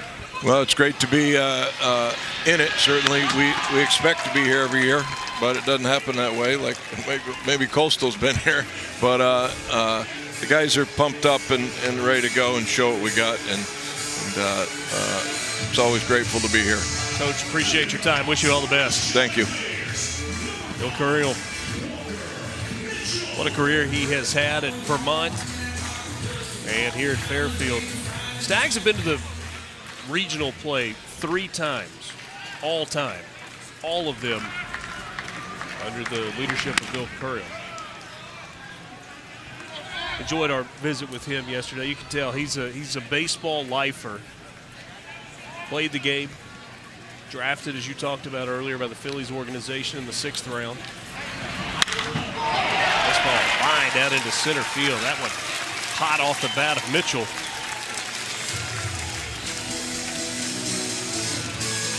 Yeah, that ball smoked. Love watching line drives back up the middle. Walker Mitchell has the 3-spot. Sophomore. Only played 9 games last year, but man, he's taking advantage of his opportunity this year. He had a few of those line drives along the way. Well, it just means your swing's on plane, right? You're not too far out front, you're not too far behind, and timing up that fastball perfectly. One out runner on first, top of the 5th inning. Coastal Carolina with a 3-run lead, up 4-1. Got a run in the first, 2 in the second, 1 in the 4th. The only run for Fairfield came in the top of the 5th on the RBI single from Tyler Kipp. Scored TJ Schmalsley. Blake Barthol been on base once tonight. Reached on the fielding error out in left field. Originally thought that was an RBI double. Happy Saturday to you. Clock strikes midnight here on the East Coast. Yeah, my little lullaby song for bedtime went off an hour ago. This ball hit high in the air to right field on the run. Schmalzli, he's going to reach up and make the catch in the warning track. He'll send it back in. Schmalzli had to cover a lot of ground to get there, reached up and robbed extra bases, perhaps saved a run. And that's a lot tougher than it looks. First of all, you got to navigate Lucier coming over, hoping he doesn't run into you. Then you got the wall to figure out and try to snag that baseball. Nice job by Schmalzli out in center field to make that run all the way to right center and all those distractions and make the second out. And it looked like Lucier, trying to avoid Schmalzli, decided to kind of dive behind him, but there was not really any real estate there. Didn't want to go in front of him to get out of the way and possibly distract him. Well, we saw that play. I think Ole Miss in the SEC tournament collided on that exact same ball. Yeah. And, you know, I was around Jared Mitchell, a couple of outfielders, Jackie Bradley Jr., who, you know, as a right fielder, you give way to that center fielder if he's anywhere close. And nice job by Lucier being aware of that, not running into Schmalzli on that play. That play was Isaac Humphrey in center field for Ole Miss, Ryan Moorman in right field. Humphrey's kind of tall and lean. Moorman looks like a linebacker.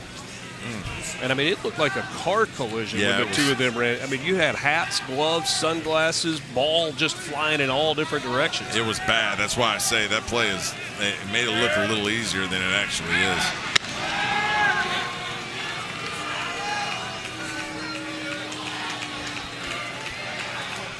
More times than not, when you see a collision, it's with an infielder that's going out and an outfielder that's coming in, as opposed to outfielders converging. But it's all about communication, right? Yeah, typically it's the numbers that we have in our scorebook right here, and the higher number has the, you know, the call, except for 8 center field taking over for 9 and right, just like you saw right there. But you know, any infielder, you hear an outfielder calling it off, and they've got a better angle coming in, you let them have it.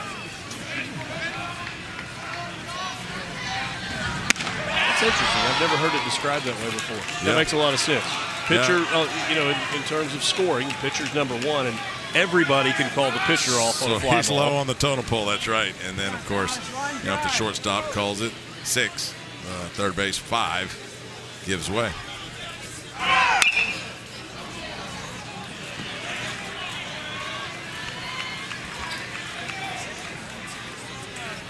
You played primarily second base.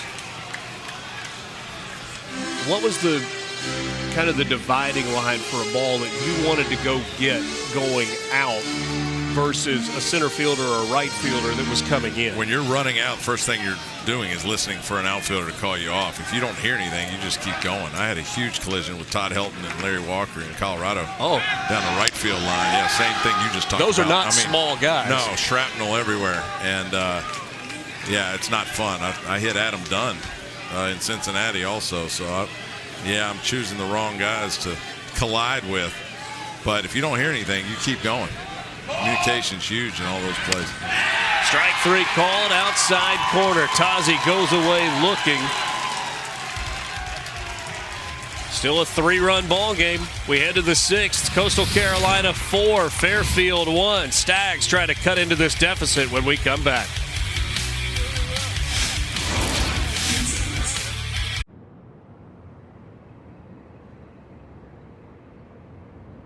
The new How to Train Your Dragon menu is now at BK. Get it before it disappears.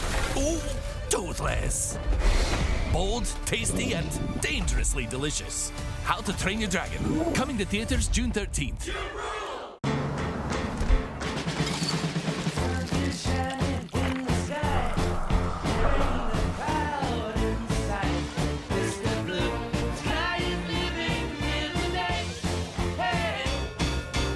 Would you rather spend your summer like this? Hey, Jim, how's your back? Oh, you know. I hear ya. Or like this? What's happening? Welcome. Allow me to adjust your gravity. I'm fine. Gravity on. On June 20th, kick off your summer with Elio. Elio? Elio. You're more puny than I expected. I could say the same about you. These are the lava tunnels. Cody and I am not fireproof. Just get in my mouth. Actually kind of comfy in here. Disney and Pixar's Elio. Rated PG, June 20th. The UFL is the spring football league. More of what you want. The atmosphere, the intensity. Oh, my Must see for every football fan. The United Football League. All season long on ESPN, ABC, and ESPN+.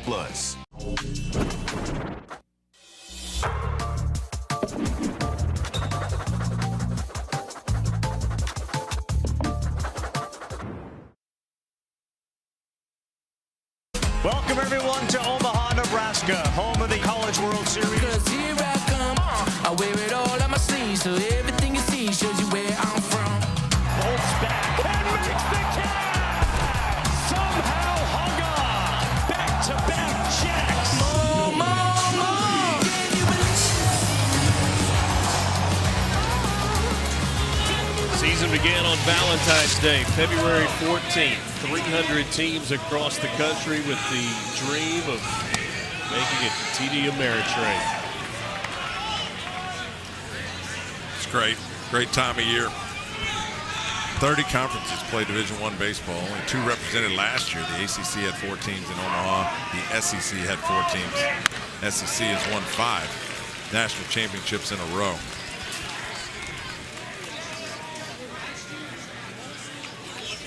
By 5 different teams, which is incredible. I should correct myself. It used to be TD Ameritrade, Charles Schwab Stadium. It's hard to keep up nowadays. Yeah. I played in the old Rosenblatt. Yeah. What a place that was. Oh, it was special, yeah. Henry Dorley's Zoo behind right field.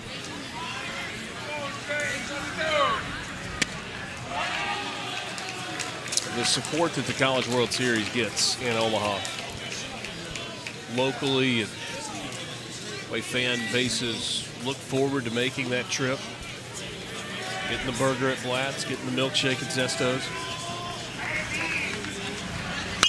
the steak at the Drover, the whole deal. Full count to Nolan Colby. Walked his first time up in the 3rd inning.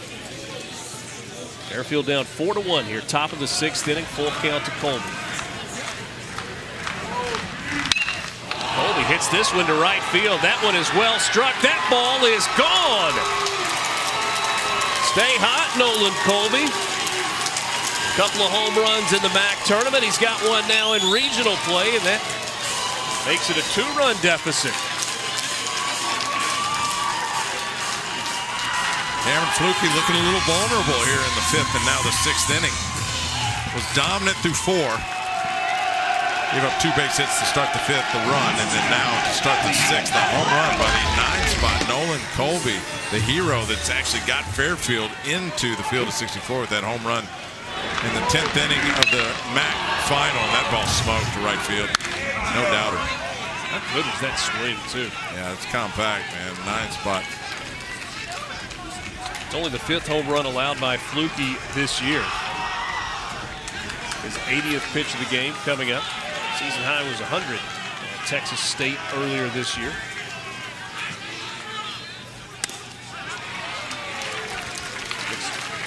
It's the corner. Now no balls and 2 strikes.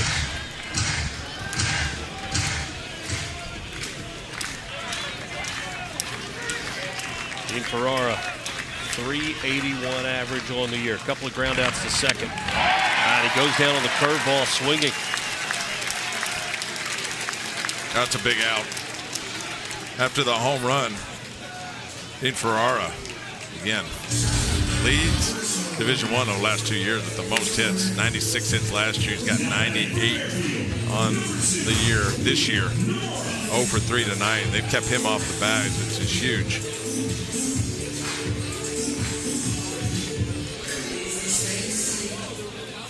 Luke Nomura, 0 for 2 tonight. Plays off the curveball away.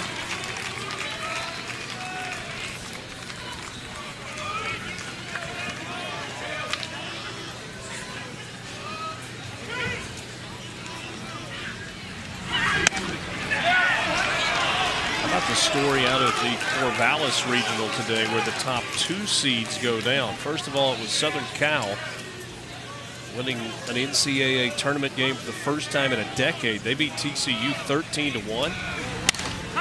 And then St. Mary's won a tournament game for the first time ever. They beat Oregon State 6-4 in front of an all-time record crowd at Gulf Stadium of 4,339. That surprised me. Oregon State had a great year. This ball hit sharply, fielded on a hop and short. Dooley throws across in time to get Nomura. 2 down in the inning.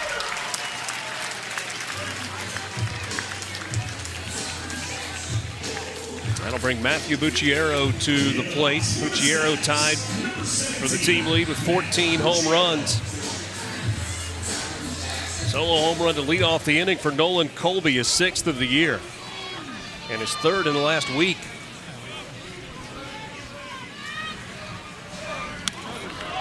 Curveball looked like it slipped out of the hand to Flukie.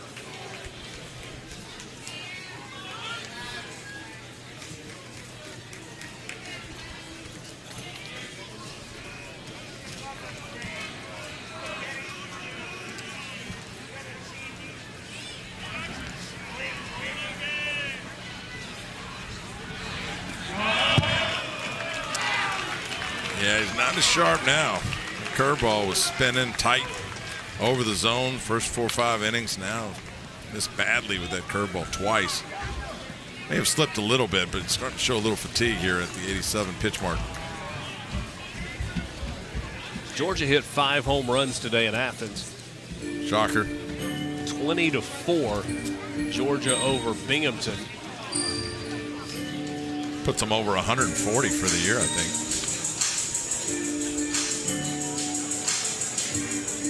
4 doubles and 5 home runs. Feed the trees in Athens. Man, a big crowd in Athens had to wait for a rain delay.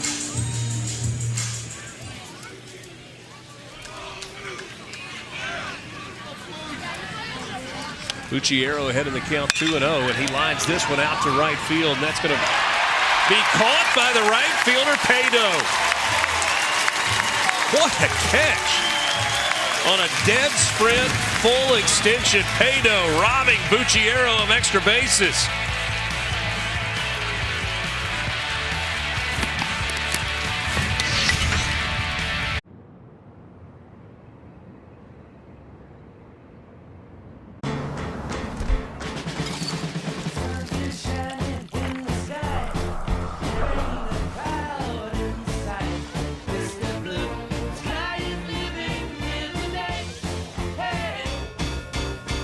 The new How to Train Your Dragon menu is now at BK. Get it before it disappears.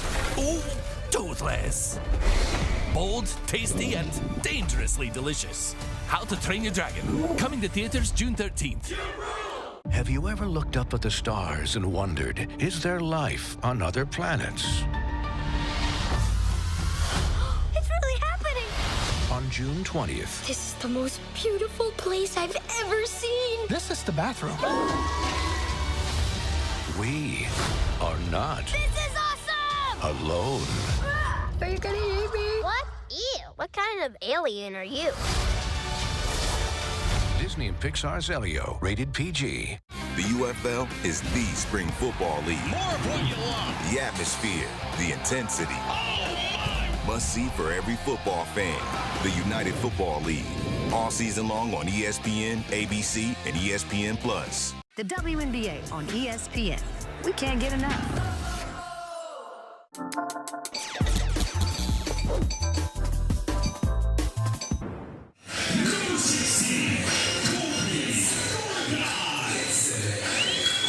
We go to the bottom of the 6th inning.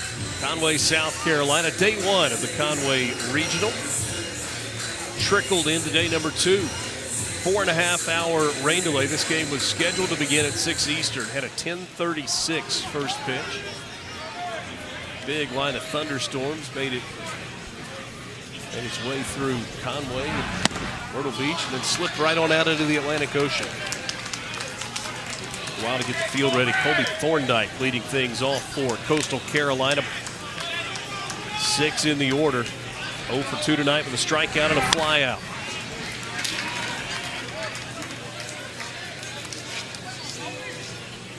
'90th pitch coming up for Alex, and you see the turnaround for Thorndike this year. 268 through the first 40 games, with Over the last 14, hitting over 400.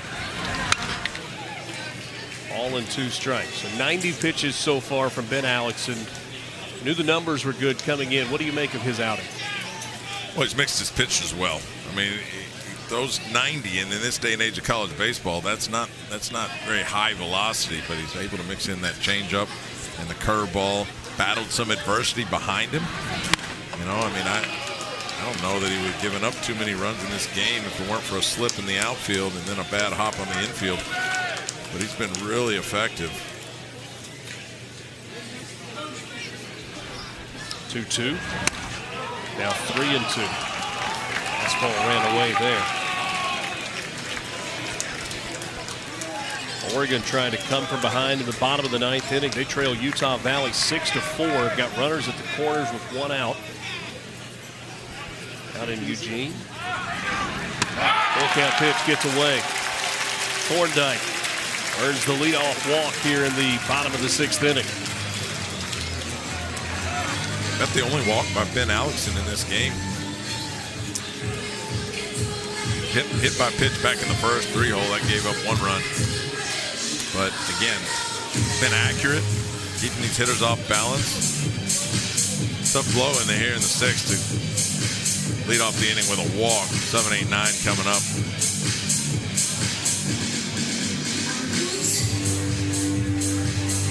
Alexson, first team all-conference pitcher in the MAC. His 9 wins tied the single season record.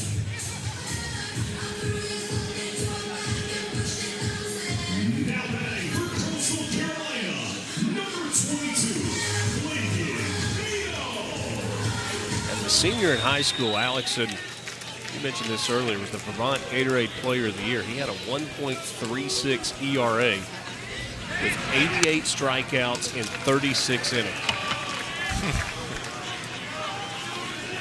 That was in 2023. Last year as a freshman, 2024, he was 6-1.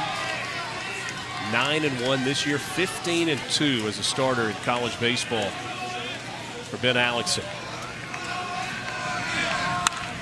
Bunt back to the mound, fielded by Alexson. He'll go to first. Sacrifice bunt there from Pato. Gets Thorndike into scoring position. And brings Ty Dooley to the plate. I'm not a huge fan of the bunt, giving the other team an out to get him to second base. You bunt him second to third, less than 2 outs, get the run in. A little bit better, but now you're hoping that your 8 and 9 can get a base hit to drive in this 5th run. But Kevin Schnall told us, you know, they're going to play small ball. They're going to try to get ahead, which they did. They got a 3-run lead before the 2 runs from Fairfield. Now up 4-2. Just trying to add to it.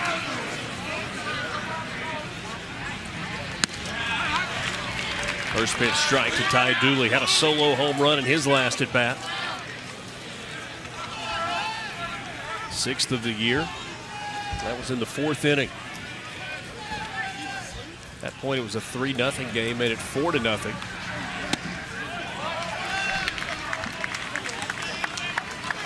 Fairfield scratched for a run in the 5th, got another one here in the 6th.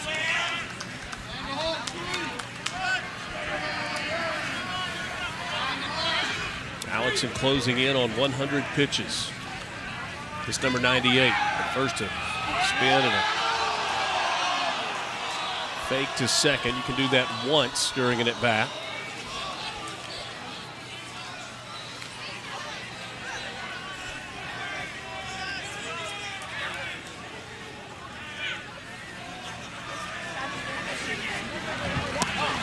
This one hits Dooley, and so first and second now. That's the second hit batter of the game for Coastal Carolina, the 162nd of the season. Yeah, walk and now a hit by pitch, not even competitive from Ben Alexson on that curveball low in the dirt. So now first and second, having to navigate through traffic. A little bit of fatigue setting in for Ben Alexson, almost close to 100 pitches in this game.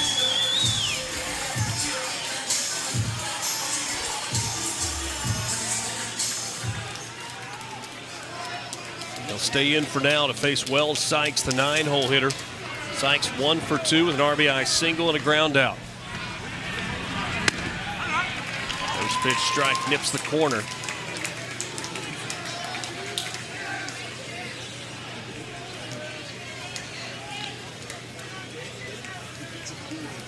Here's pitch number 100 of the game.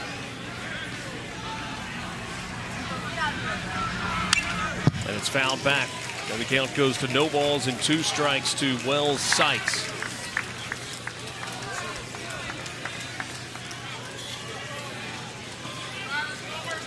Sykes a couple of long balls this year with a runner in scoring position. Moving in 30.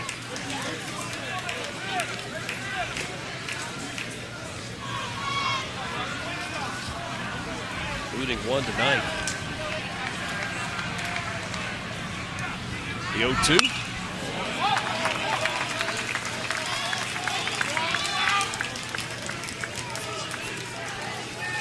Utah Valley holds on and they get a win over Oregon 6-5. And so Oregon, another 1 seed, another host going down on day 1 of regional play. And Utah Valley, the second team to date to notch their first ever NCAA tournament win. St. Mary's did it earlier against Oregon State. Utah Valley does it against Oregon.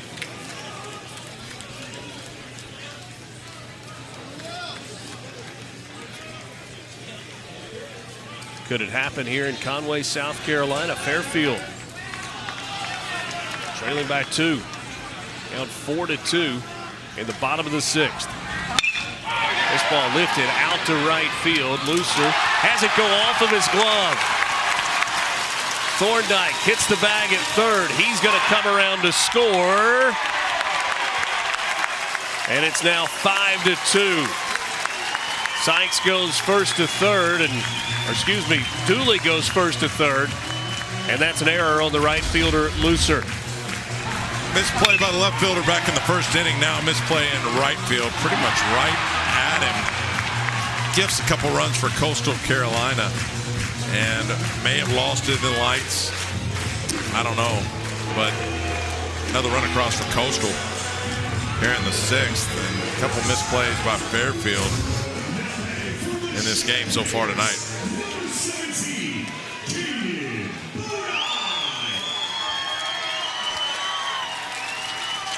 Bill Curriel going to come out to the mound, and looks like the night is over for Alexson. Pitched pretty well. Defense kind of let Fairfield down a little bit in this ball game. 2 of the 5 runs that have scored unearned runs tonight. All in all, really good outing for Ben Alexson. Make the signal to the bullpen, so Alexson's night is done. He'll be welcomed by his teammates and the Fairfield fans that are here in Conway. We'll take a timeout. 5-2 our score. Coastal in front.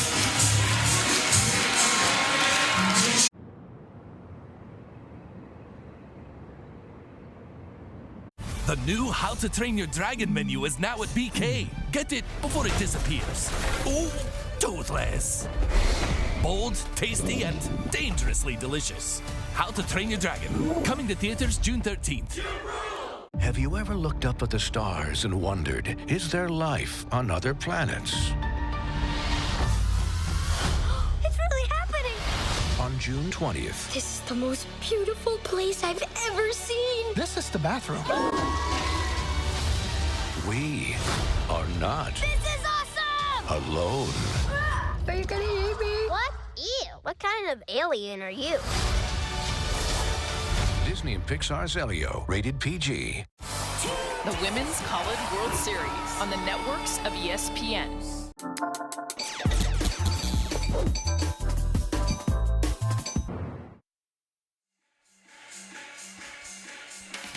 Well, the defense hasn't helped the Stags in this game. Back in the first inning after a hit by pitch, ball out to left field. Looks like he had it. Drops out of his glove, and then that just bad luck there. Just slipped in the outfit after all the rain. And then there in the 6th, right field. Another drop ball for Fairfield. Ben Alexson was good tonight, 5 1/3, struck out 6, but Defense let him down a little bit. Now find themselves in a three-run deficit.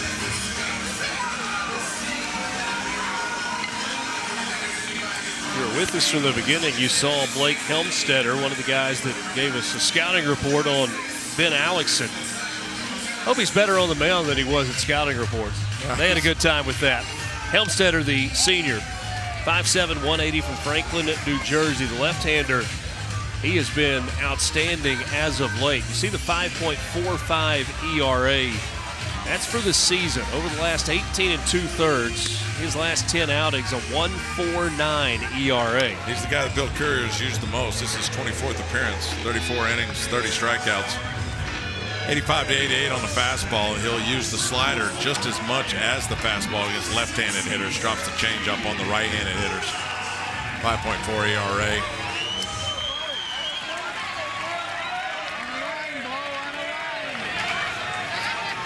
Couple of starts on the year. 22nd relief appearance this season for Helmstetter.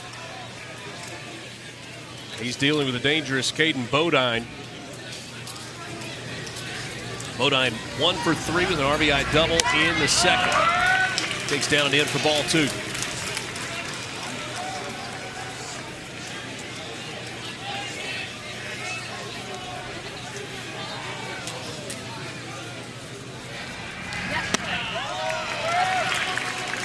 Final game of the day to start is underway in Baton Rouge. In fact, they're in the second inning now with Dallas Baptist leading 4-0 over Rhode Island, top of the second.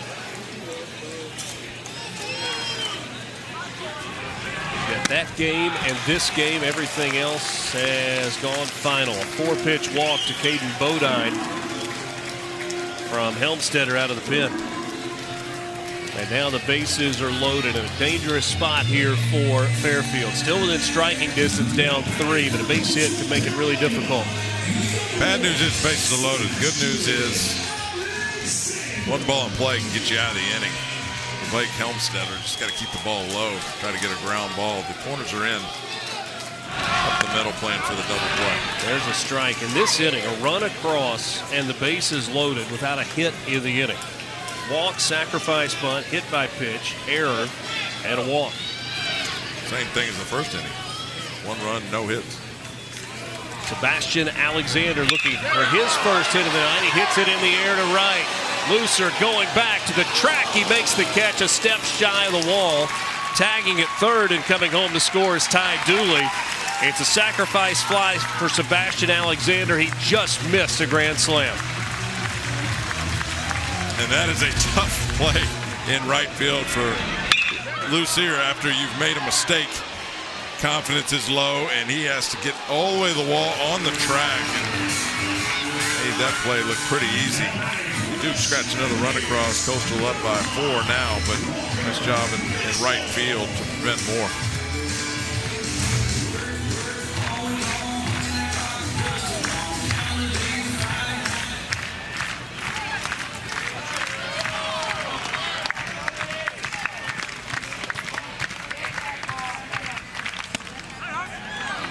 First pitch strike to the 3-hole hitter Walker Mitchell. Mitchell hit by a pitch and scored a run in the first, popped out and singled in the 5th.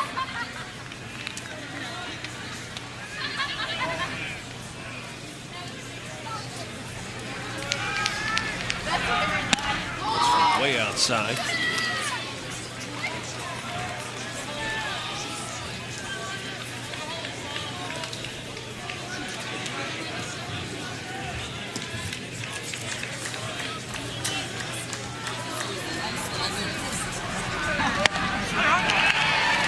Two strikes. Fastball running in on the hands there of Walker Mitchell.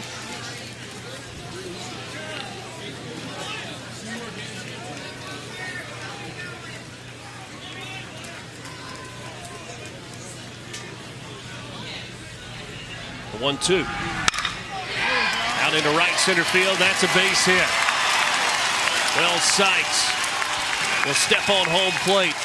The run-scoring single for Walker Mitchell, and it's now a 5-run lead for Coastal, up 7-2 in the 6th. Likes throws the slider into the barrel of the right-handed hitter. Usually he uses the changeup against the right-handed hitters. Likes to go with the slider, and it's up in the zone. Walker Mitchell makes him pay. Another run across for Coastal.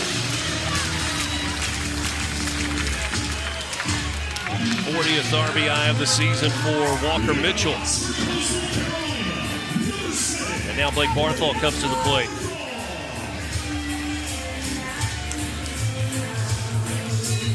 Eighth hitter of the inning for Coastal Carolina. It took 7 guys to come to the plate before they recorded a hit in the inning, but 3 runs across.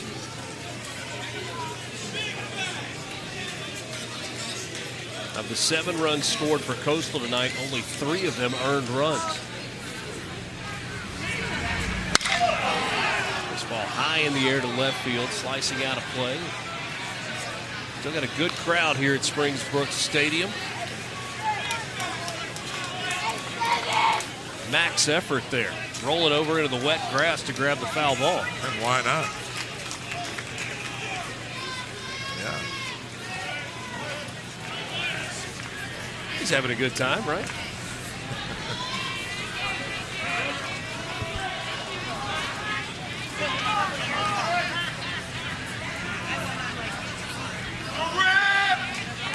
The 0-2 to Barthol. Line into center field, past the shortstop. Nomura drives in another run. Throw comes in toward third base. An RBI single for Barthol, his 50th run batted into the year. Unfortunately, you don't get away with mistakes. After the field of 64 is announced now, it's game on. And a couple hit by pitches, a couple walks, 2 errors for Fairfield, and now Coastal's starting to pour it on. 4 runs here in the bottom of the 6th inning. Coastal's opened it up. A 6-run lead, 8-2. Chanticleers in front.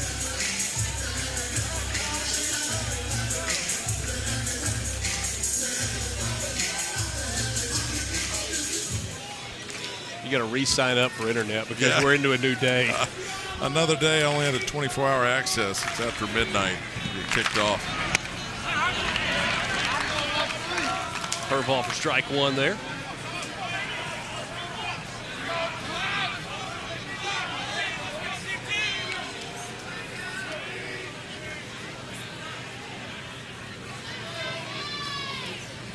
Ninth batter of the inning is Domenico Tazzi. Tazzi 1 for 3. Single sandwiched in between a pair of strikeouts. 1 swinging and 1 looking.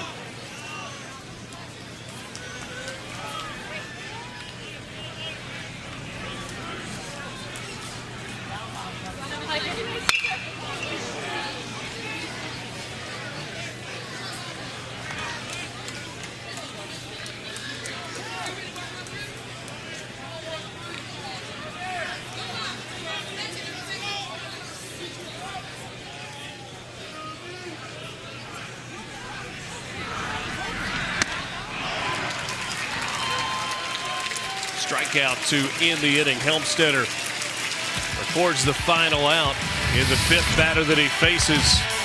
But 4 runs across for Coastal Carolina. It's 8-2 as we go to the 7th.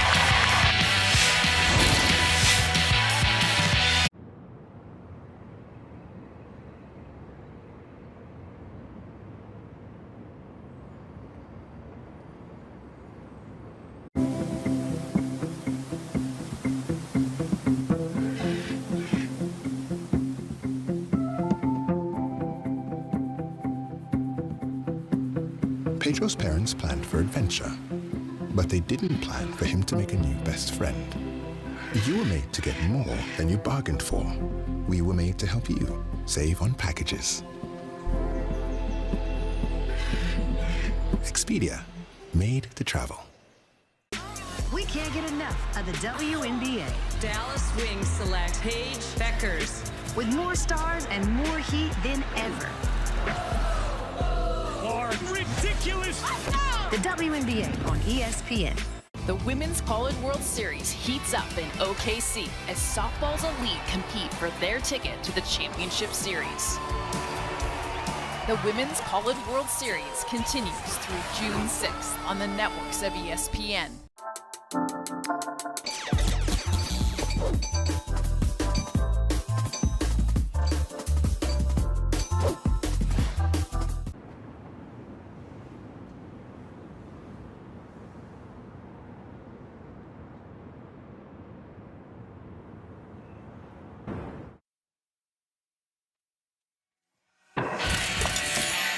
Leading 3-0, Coastal Carolina in the fourth inning got a solo home run from Ty Dooley. Drove it the opposite way. That made it 4-0. Stags finally got on the board in the fifth with an RBI single from Tyler Kipp that scored TJ Schmalzley. Got another run in the sixth on a solo home run from Nolan Colby. But in the bottom of the sixth inning, 4 runs across for Coastal Carolina. Helped out by a defensive miscue. And we've got an 8-2 ball game as we start things off here in the top of the seventh inning. Cameron Fluke still on the mound for the Chanticleers.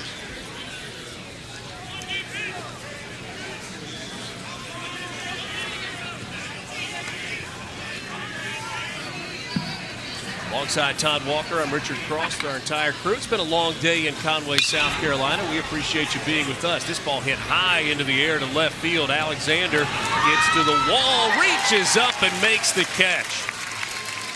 Right in front of his bullpen as J.P. Kuzik just missed his 5th home run of the season.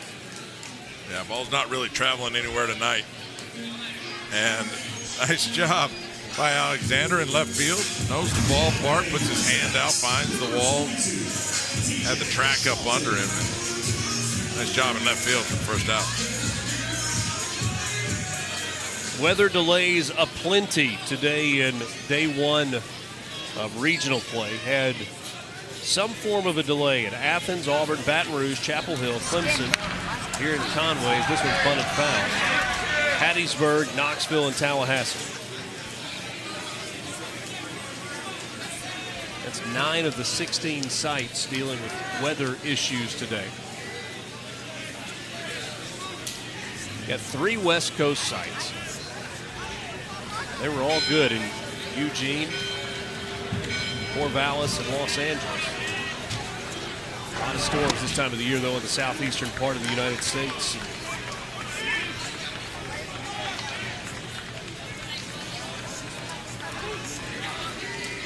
Can you say that name? Lake Wallenpaupack. Nice. I think one of those is TJ Schmalzley's boat. They're pretty smalls. You can't hardly see. That's because the picture's taken from a drone. Yeah, it's a long way off.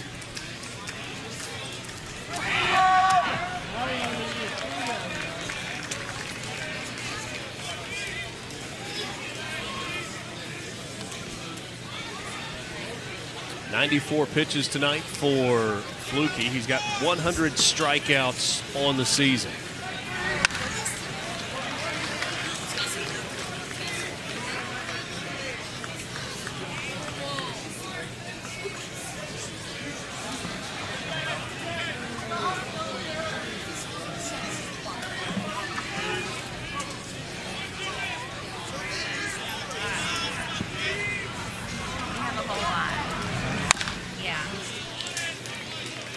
Schmalzley battling at the plate. 1 for 2 tonight. Strikeout and a double. Scored the first run of the game for the Stags of Fairfield.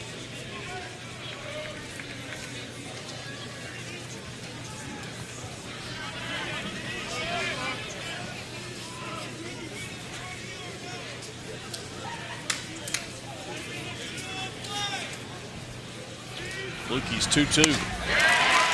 And he gets a strikeout. That's number 101 of the season. The NCAA Regionals coverage for all 16 sites continues tomorrow on ESPN Plus and the ESPN app. For more information, visit NCAA.com, the home for all 90 NCAA championships. Yeah, is that tomorrow or is it tonight? Well, as you know, the regionals will continue on Sunday. Oh, and there so you go. Tomorrow, Sunday. Right. I got you. But also later today. Mr. Smarty Pants thought he was going to get me there. I was just the messenger. Our producer Tony wanted me to throw a few daggers at you. I didn't know he was still awake. Haven't heard from him in a few innings. That one drops in for strike 2.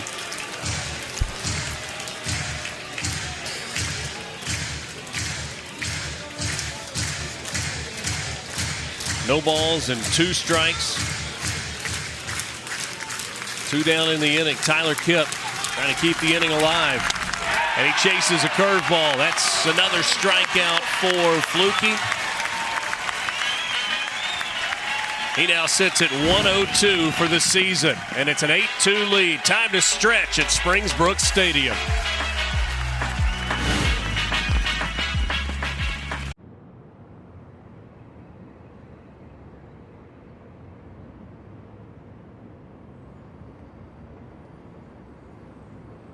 The new How to Train Your Dragon menu is now at BK. Get it before it disappears. Oh, toothless. Bold, tasty, and dangerously delicious.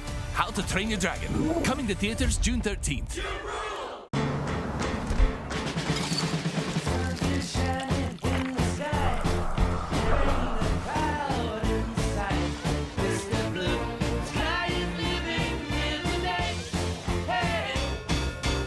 Have you ever looked up at the stars and wondered, is there life on other planets? It's really happening. On June 20th, This is the most beautiful place I've ever seen. This is the bathroom. we are not This is awesome! alone.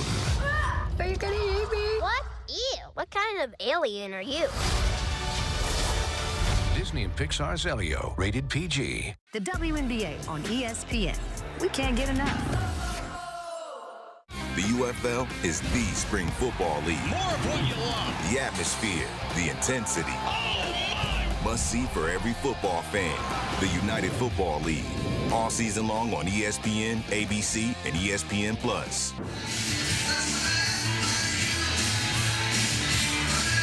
Hard to blame her. Cuddled up in Dad's lap under a blanket. I don't know who's got it better, her or him.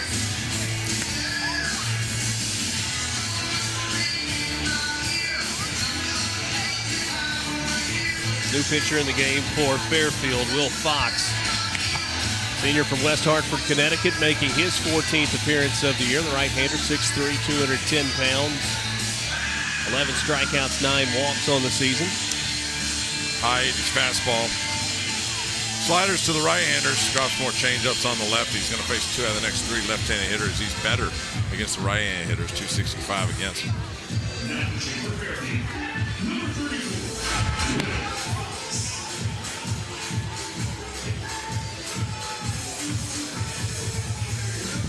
If this score holds, Fairfield will meet Florida in an elimination game in our first game of the day tomorrow. Coastal Carolina would match up with East Carolina.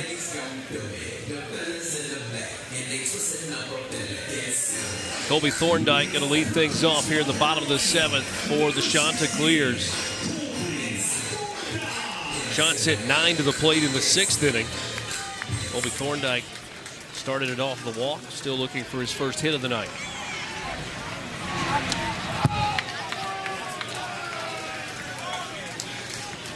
Got a little bit of a change to what the original schedule was coming into the weekend. We're going to have a 3 o'clock start for the elimination game tomorrow. Thorndike hits this ball high into the air to left field. Storino going back, and he'll watch it leave the yard. And it's now 9-2. A solo home run for Colby Thorndike, just his 2nd of the year.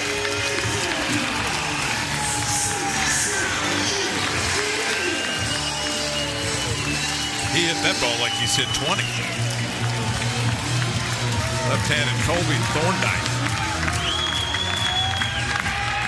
Man, they just keep piling it on. Sent 9 guys to the plate in the 6th inning. Leadoff hitter here in the 7th. Bomb. He didn't want much of that racing helmet when he got back into the dugout. That came off quickly. Opposite field power there for Thorndike. No doubter. Over the tense.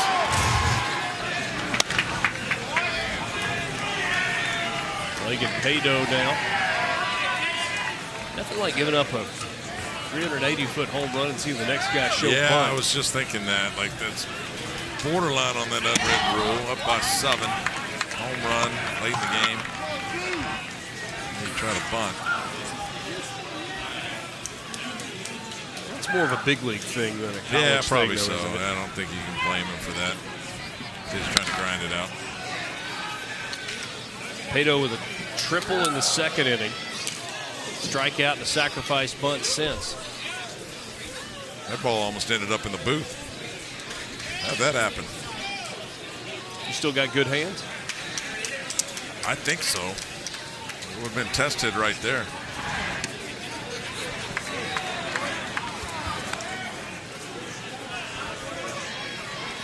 Does pickleball helping keep your hand-eye coordination sharp? It keeps the reflexes going for sure. And the cardio, man. Like, look, I used to run the roads back when I was playing. I'm like a dog now. I got to chase the ball around or I'm not moving. I like that. If my wife hasn't gone to bed, she may recommend pickleball for me. It really has helped. I mean, you know, in all seriousness, it gets me out running. And fastest growing sport in the country, man. And probably the world. Yeah, you had a little pro pickleball TV up during the break earlier. Yeah, I watch a lot of it. We go to some tournaments, you know. There you go. Know a lot of those people on tour now. Gotten to know them, and it's fun to watch, man. Fun to play. You got to try it. Unless you're anti-cardio, I don't know. It's like doing shuttle runs for like 10 minutes straight, man. It'll get you.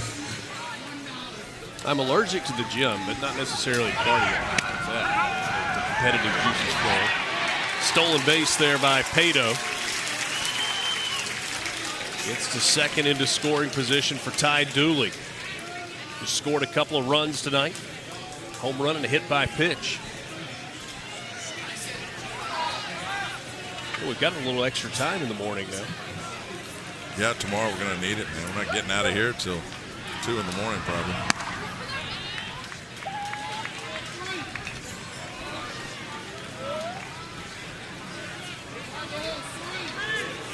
Ball and a strike to Ty Dooley. Wells Sykes waits on deck. Coastal with a comfortable 7-run lead, up 9-2, and this one's bunted foul right at home plate.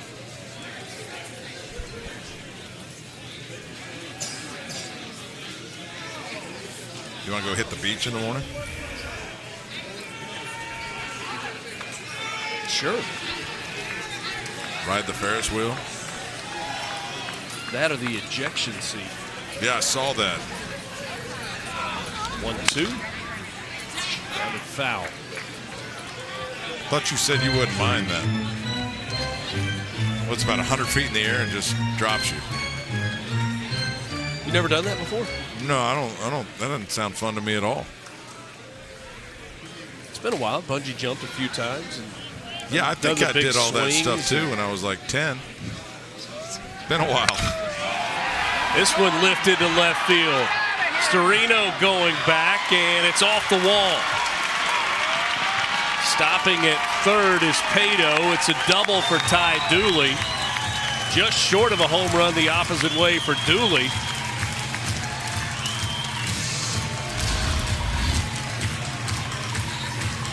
It's been a tough night in the outfield for Fairfield. I think Dooley thought that ball was headed over the fence and trying to get all the way back there to make the catch. Dooley gets to dance at second base.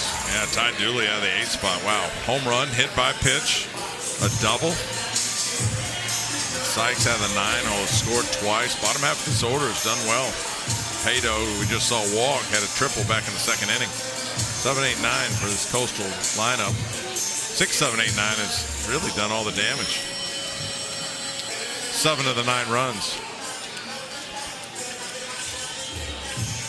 Out of the bottom of this order. 5 of the 10 hits tonight for Coastal Carolina have come from 6, 7, 8, 9. Now batting for Coastal Carolina, number 20, Wells Sykes. And 7 of the runs out of that part of the lineup as well.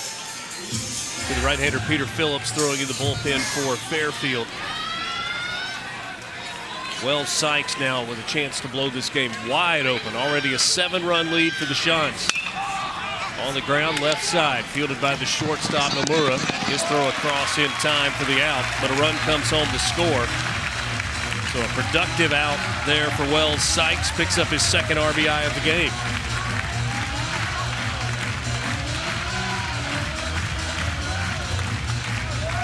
Well, we told you how hot Coastal was coming into this game. It won 18 in a row.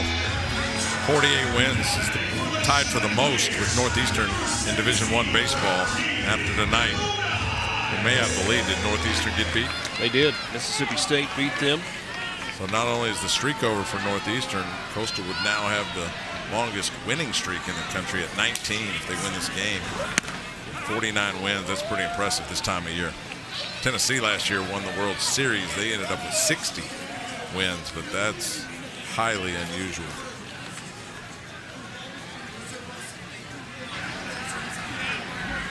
So Tennessee was at 50 going into postseason play, right? Got 3 in a regional, 2 in a super regional, then 5 in Omaha. We could ask Mike Rooney. He would know that. He would.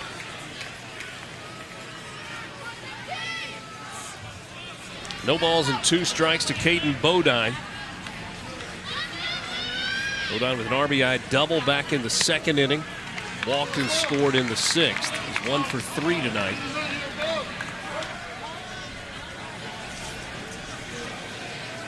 These Coastal players enjoying this one tonight. Had to wait a long time. 4.5 hour delay before the start of this ball game. Count evens at 2 balls and 2 strikes now to Bodine.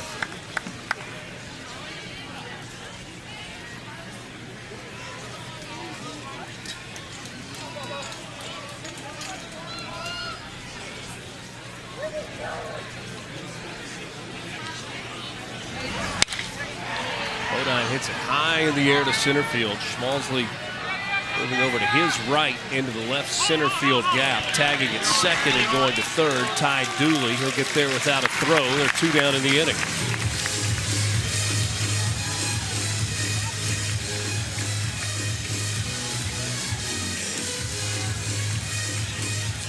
So 2 outs for Sebastian Alexander as he comes to the plate. Hitless tonight, does have a sacrifice fly to pick up an RBI.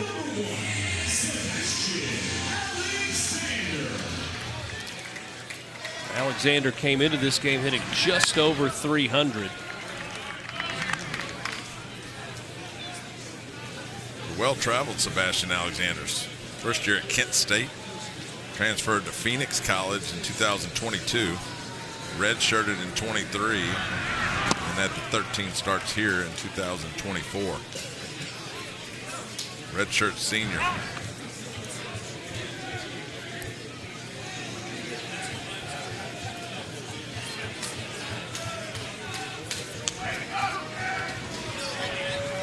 And in the count, 2 balls and no strikes. That one outside 3-0, and a big improvement from a year ago. Mentioned a relatively small number of games played in a season ago.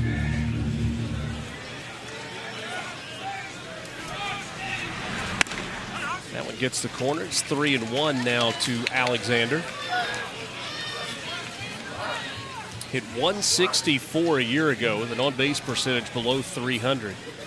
He's currently at 296, so 132-point batting average jump year over year. Generous strike call there. The count goes full now on Sebastian Alexander. 9 home runs, 25 of 29 on the bases. On base 43% of the time. Good year for Sebastian.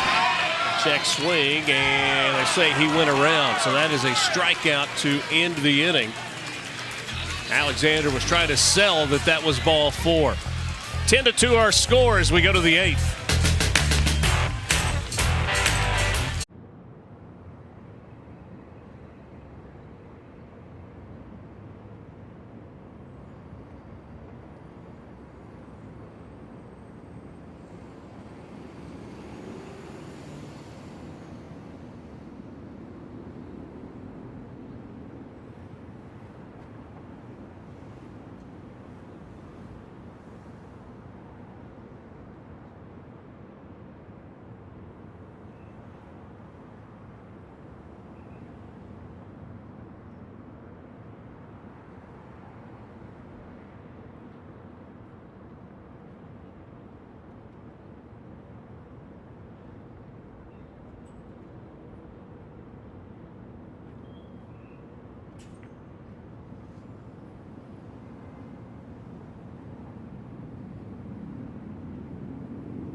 Tomorrow on the mound for Coastal Carolina, we'll see the Sun Belt pitcher of the year, Jacob Morrison, a perfect 11-0.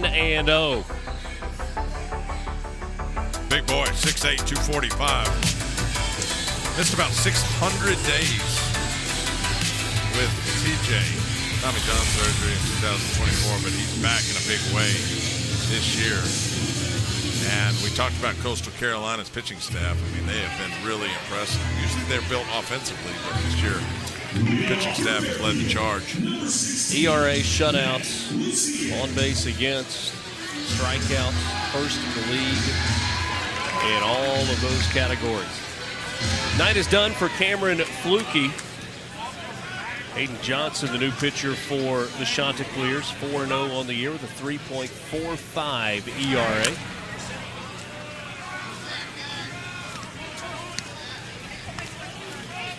Nominally fastballs 90 to 93. It's about 72% use for Hayden Johnson. 6'5", 215. Actually better against the right-handed hitters than he is the lefties. Final line for Cameron Fluke, 7 innings, 3 hits, 2 earned runs, 1 walk, 9 strikeouts, and he did it on 99 pitches. Fluke in line for his 7th win of the year.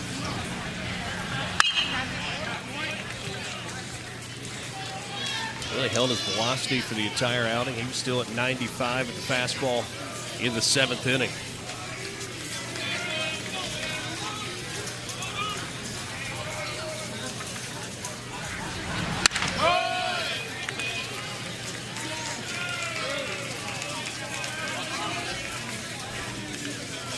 Walker, beg your pardon, Matt Lucier. Ahead in the count, 3-1. Strike there, 92. Across the plate with the fastball. Yeah, Matt Lucier only making his 5th start tonight, hit 7th. Has to face this guy, lefty-lefty matchup, though, 93-94. Foul tip held on to by Bodine. Strikeout for Hayden Johnson, the 10th by pitching for Coastal Carolina. Man, they can really throw some arms at you. And that's just middle and heat. And as a left-handed hitter, the only way to hit that ball is to guess and get the barrel out in front. If you're waiting back trying to see it and react, that's what's going to happen. You can swing right through it.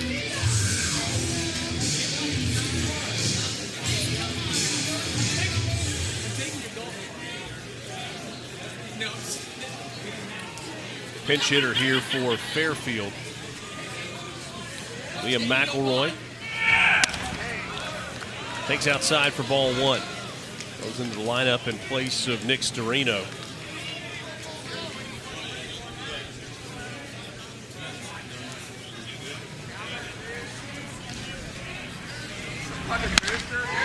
Swing and a miss on a good fastball there. Bottom of the zone.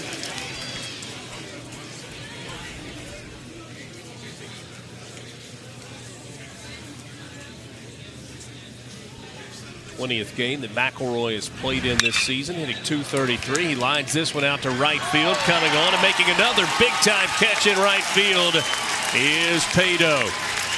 Robs McElroy of a base hit here in the regional. That's the 2nd out in the 8th. Second time we've seen that play in right field to end the 6th. Pado with that exact same Superman dive in right field. Another nice play defensively for Coastal. Hey, Johnson likes it.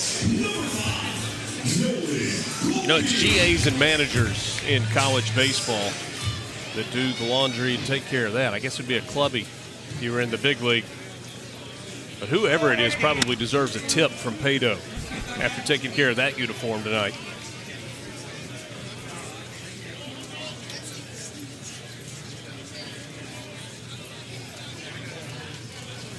His knee left a divot out in right field as well.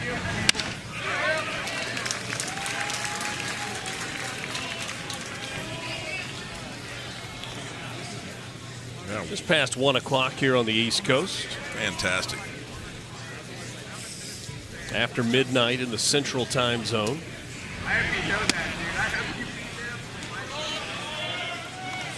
Man, that's so tough. You got to pitch on the mound, no matter what side he throws from. Burying that ball in the inside corner. Hayden Johnson doing a nice job, especially against these left-handers. throwing that 93 right in under the hands. And that'll really mess you up as a hitter because now you feel like you have to get the barrel out, makes you susceptible to all the off-speed. Roller to first, fielded by Thorndike. He beats Colby to the base by a step for his third out of the inning. 9 in a row retired by Coastal pitching. Pato with a highlight catch in right.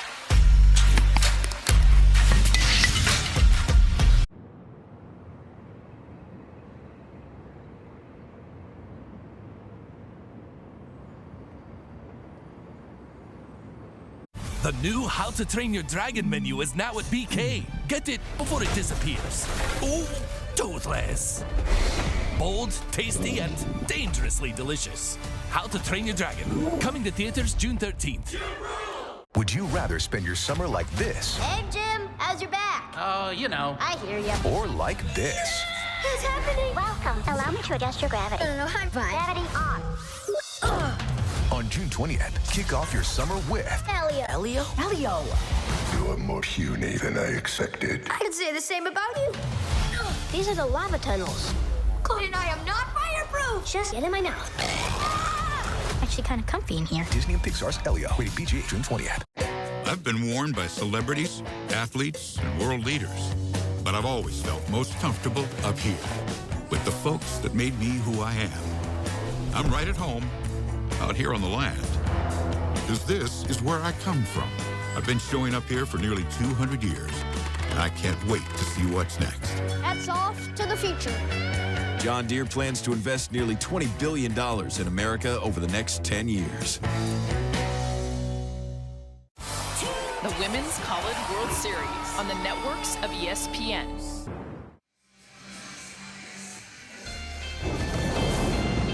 It's time for the Capital One rewarding performance, and we turn to Cameron Fluke. 9 strikeouts on 99 pitches tonight, went 7 innings, and really was in control from the outset. And really with 2 pitches.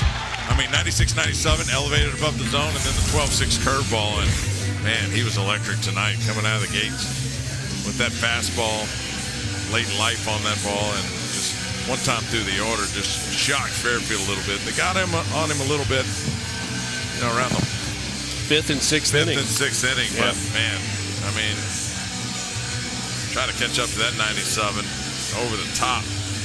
Cameron Fluke with a big outing for Coastal tonight.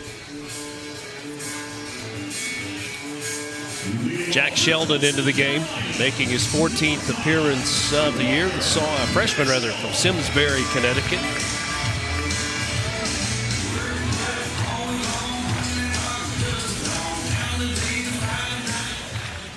Another A-plus stash on the field tonight. Elevated ERA. Jack Sheldon with 31 innings, 19 strikeouts, 18 walks, a little high at this point. Fairfield trying to save arms. He's still got another game to play if they get beat here. Just piecing it together.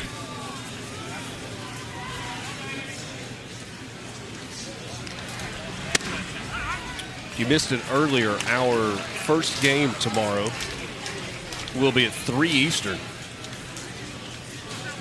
Florida will meet the loser of this one right now. Fairfield trailing it by 8 in the 8th. Sheldon misses with the breaking ball there.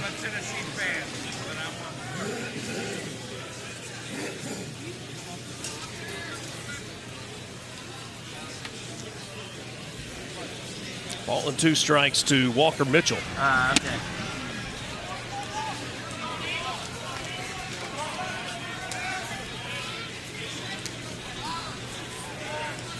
It's crazy, dude. I hadn't looked into it.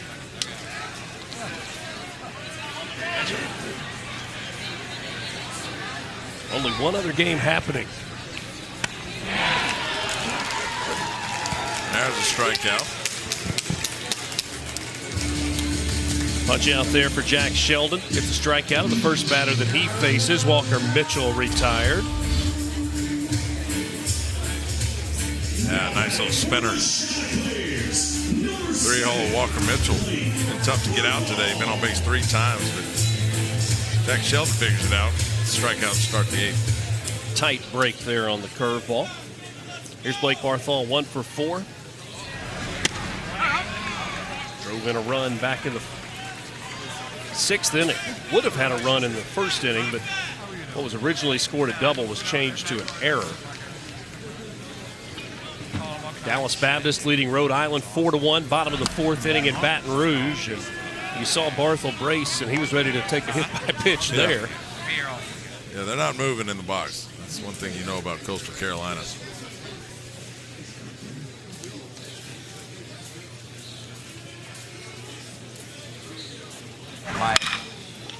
On the ground, right side, fielded by Colby. Flips it over to first for the 2nd out in the inning.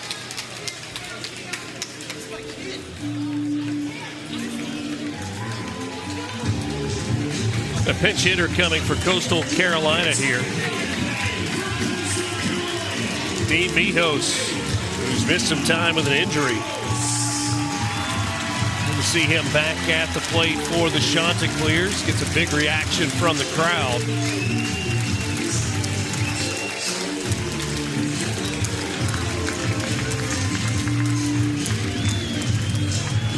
Mijos had been cleared to return. He broke a finger in a game against JMU earlier this season in which 10 Chanticleers were hit by a pitch. Pitch that he was hit by broke his finger.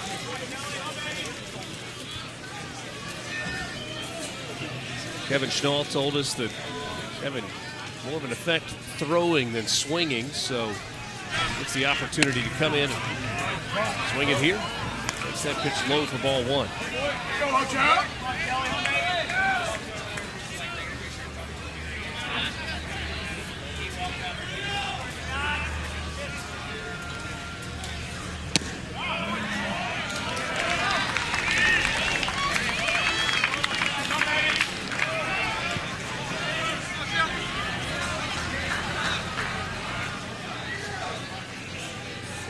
Mijos, the junior from Chester Springs, Pennsylvania. Takes the strike there.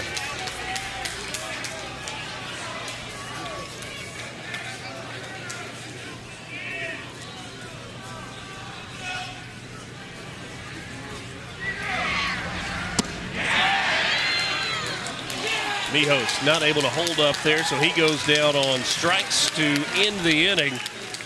Coastal goes 1, 2, 3 in the bottom of the 8th. Last chance for the Stags when we come back.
(10-2), Coastal Carolina leading it over Fairfield. Chanticleers 3 outs away from winning their opening round game here in the Conway Regional, and having a meeting tomorrow night with the East Carolina Pirates, who won earlier today 11-6 over Florida. Game that got started at noon here, about 13 hours ago, give or take. Coastal fans, a bunch of them have stuck this one out all the way to the end. Forecast for tomorrow looks good. Now, we're certainly in a time of year where thunderstorms can pop up, and they do all the time. But as we sit here at 1 o'clock on Saturday morning, forecast looks good for the rest of the day. And assuming the weather is good, this place will be bursting at the seams tomorrow night. Swing and a miss. New pitcher in the game, Jackson Appleman. Third pitcher used by Coastal Carolina, the freshman from Edison, New Jersey, making his third appearance of the year. Giving up 600 runs in the 4 innings he's pitched. Struck out 6, and you see why. I mean, he's got some great movement on that fastball, slider moving away. Just not a lot of experience this year. Somebody they're going to depend upon in the future. Mentioned there's one other regional game that's still going on. That's in Baton Rouge. How about a 3-pitch strikeout for Jackson Appleman? He gets Dean Ferrara swinging. Tough night at the plate for Ferrara, 0 for 4, who came into this game with a school record and MAC record 98 hits this season. Dallas Baptist leading Rhode Island 4-1 in the 5th inning. You got more Diamond Sports action, though, that's still going. In the Women's College World Series in Oklahoma City, they're in the 9th inning. Oregon and Ole Miss playing in an elimination game there. Well, how about another accomplishment?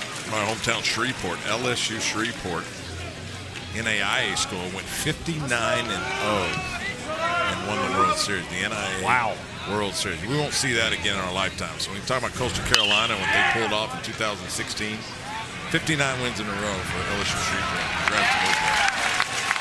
Pato squeezes it for the second out here in the top of the 9th, and Fairfield down to its final out. Women's College World Series game over on ESPN. They're now in the top of the 10th, 5-5, Oregon and Ole Miss.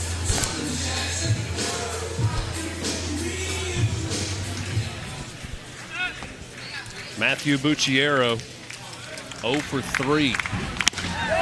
That's part of the story in this game, too. Top 3 in the order. Ferrara, Nomura, and Bucciero are combined 0 for 11. And that's guys hitting 381, 331, and 351. Yeah, 0 for 11, 3 strikeouts. And if you add Kuzik behind him, he was 0 for 3. So 0 for 14, whatever happens in this at-bat for the top 4 hitters for Fairfield. Bucciero over the top of the breaking ball there. It's 1-2. Coastal Carolina a strike away from advancing to the 1-0 game tomorrow night here at Springs Brooks Stadium.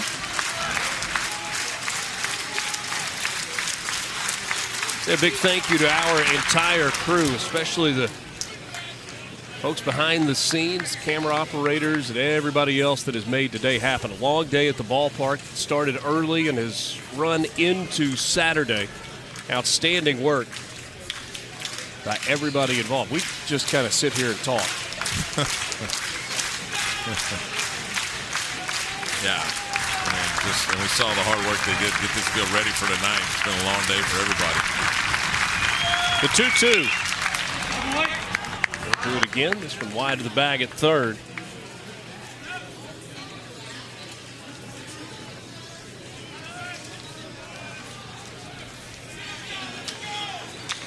Fairfield and Florida will play an elimination game tomorrow at 3 o'clock. Time's been pushed back a little bit.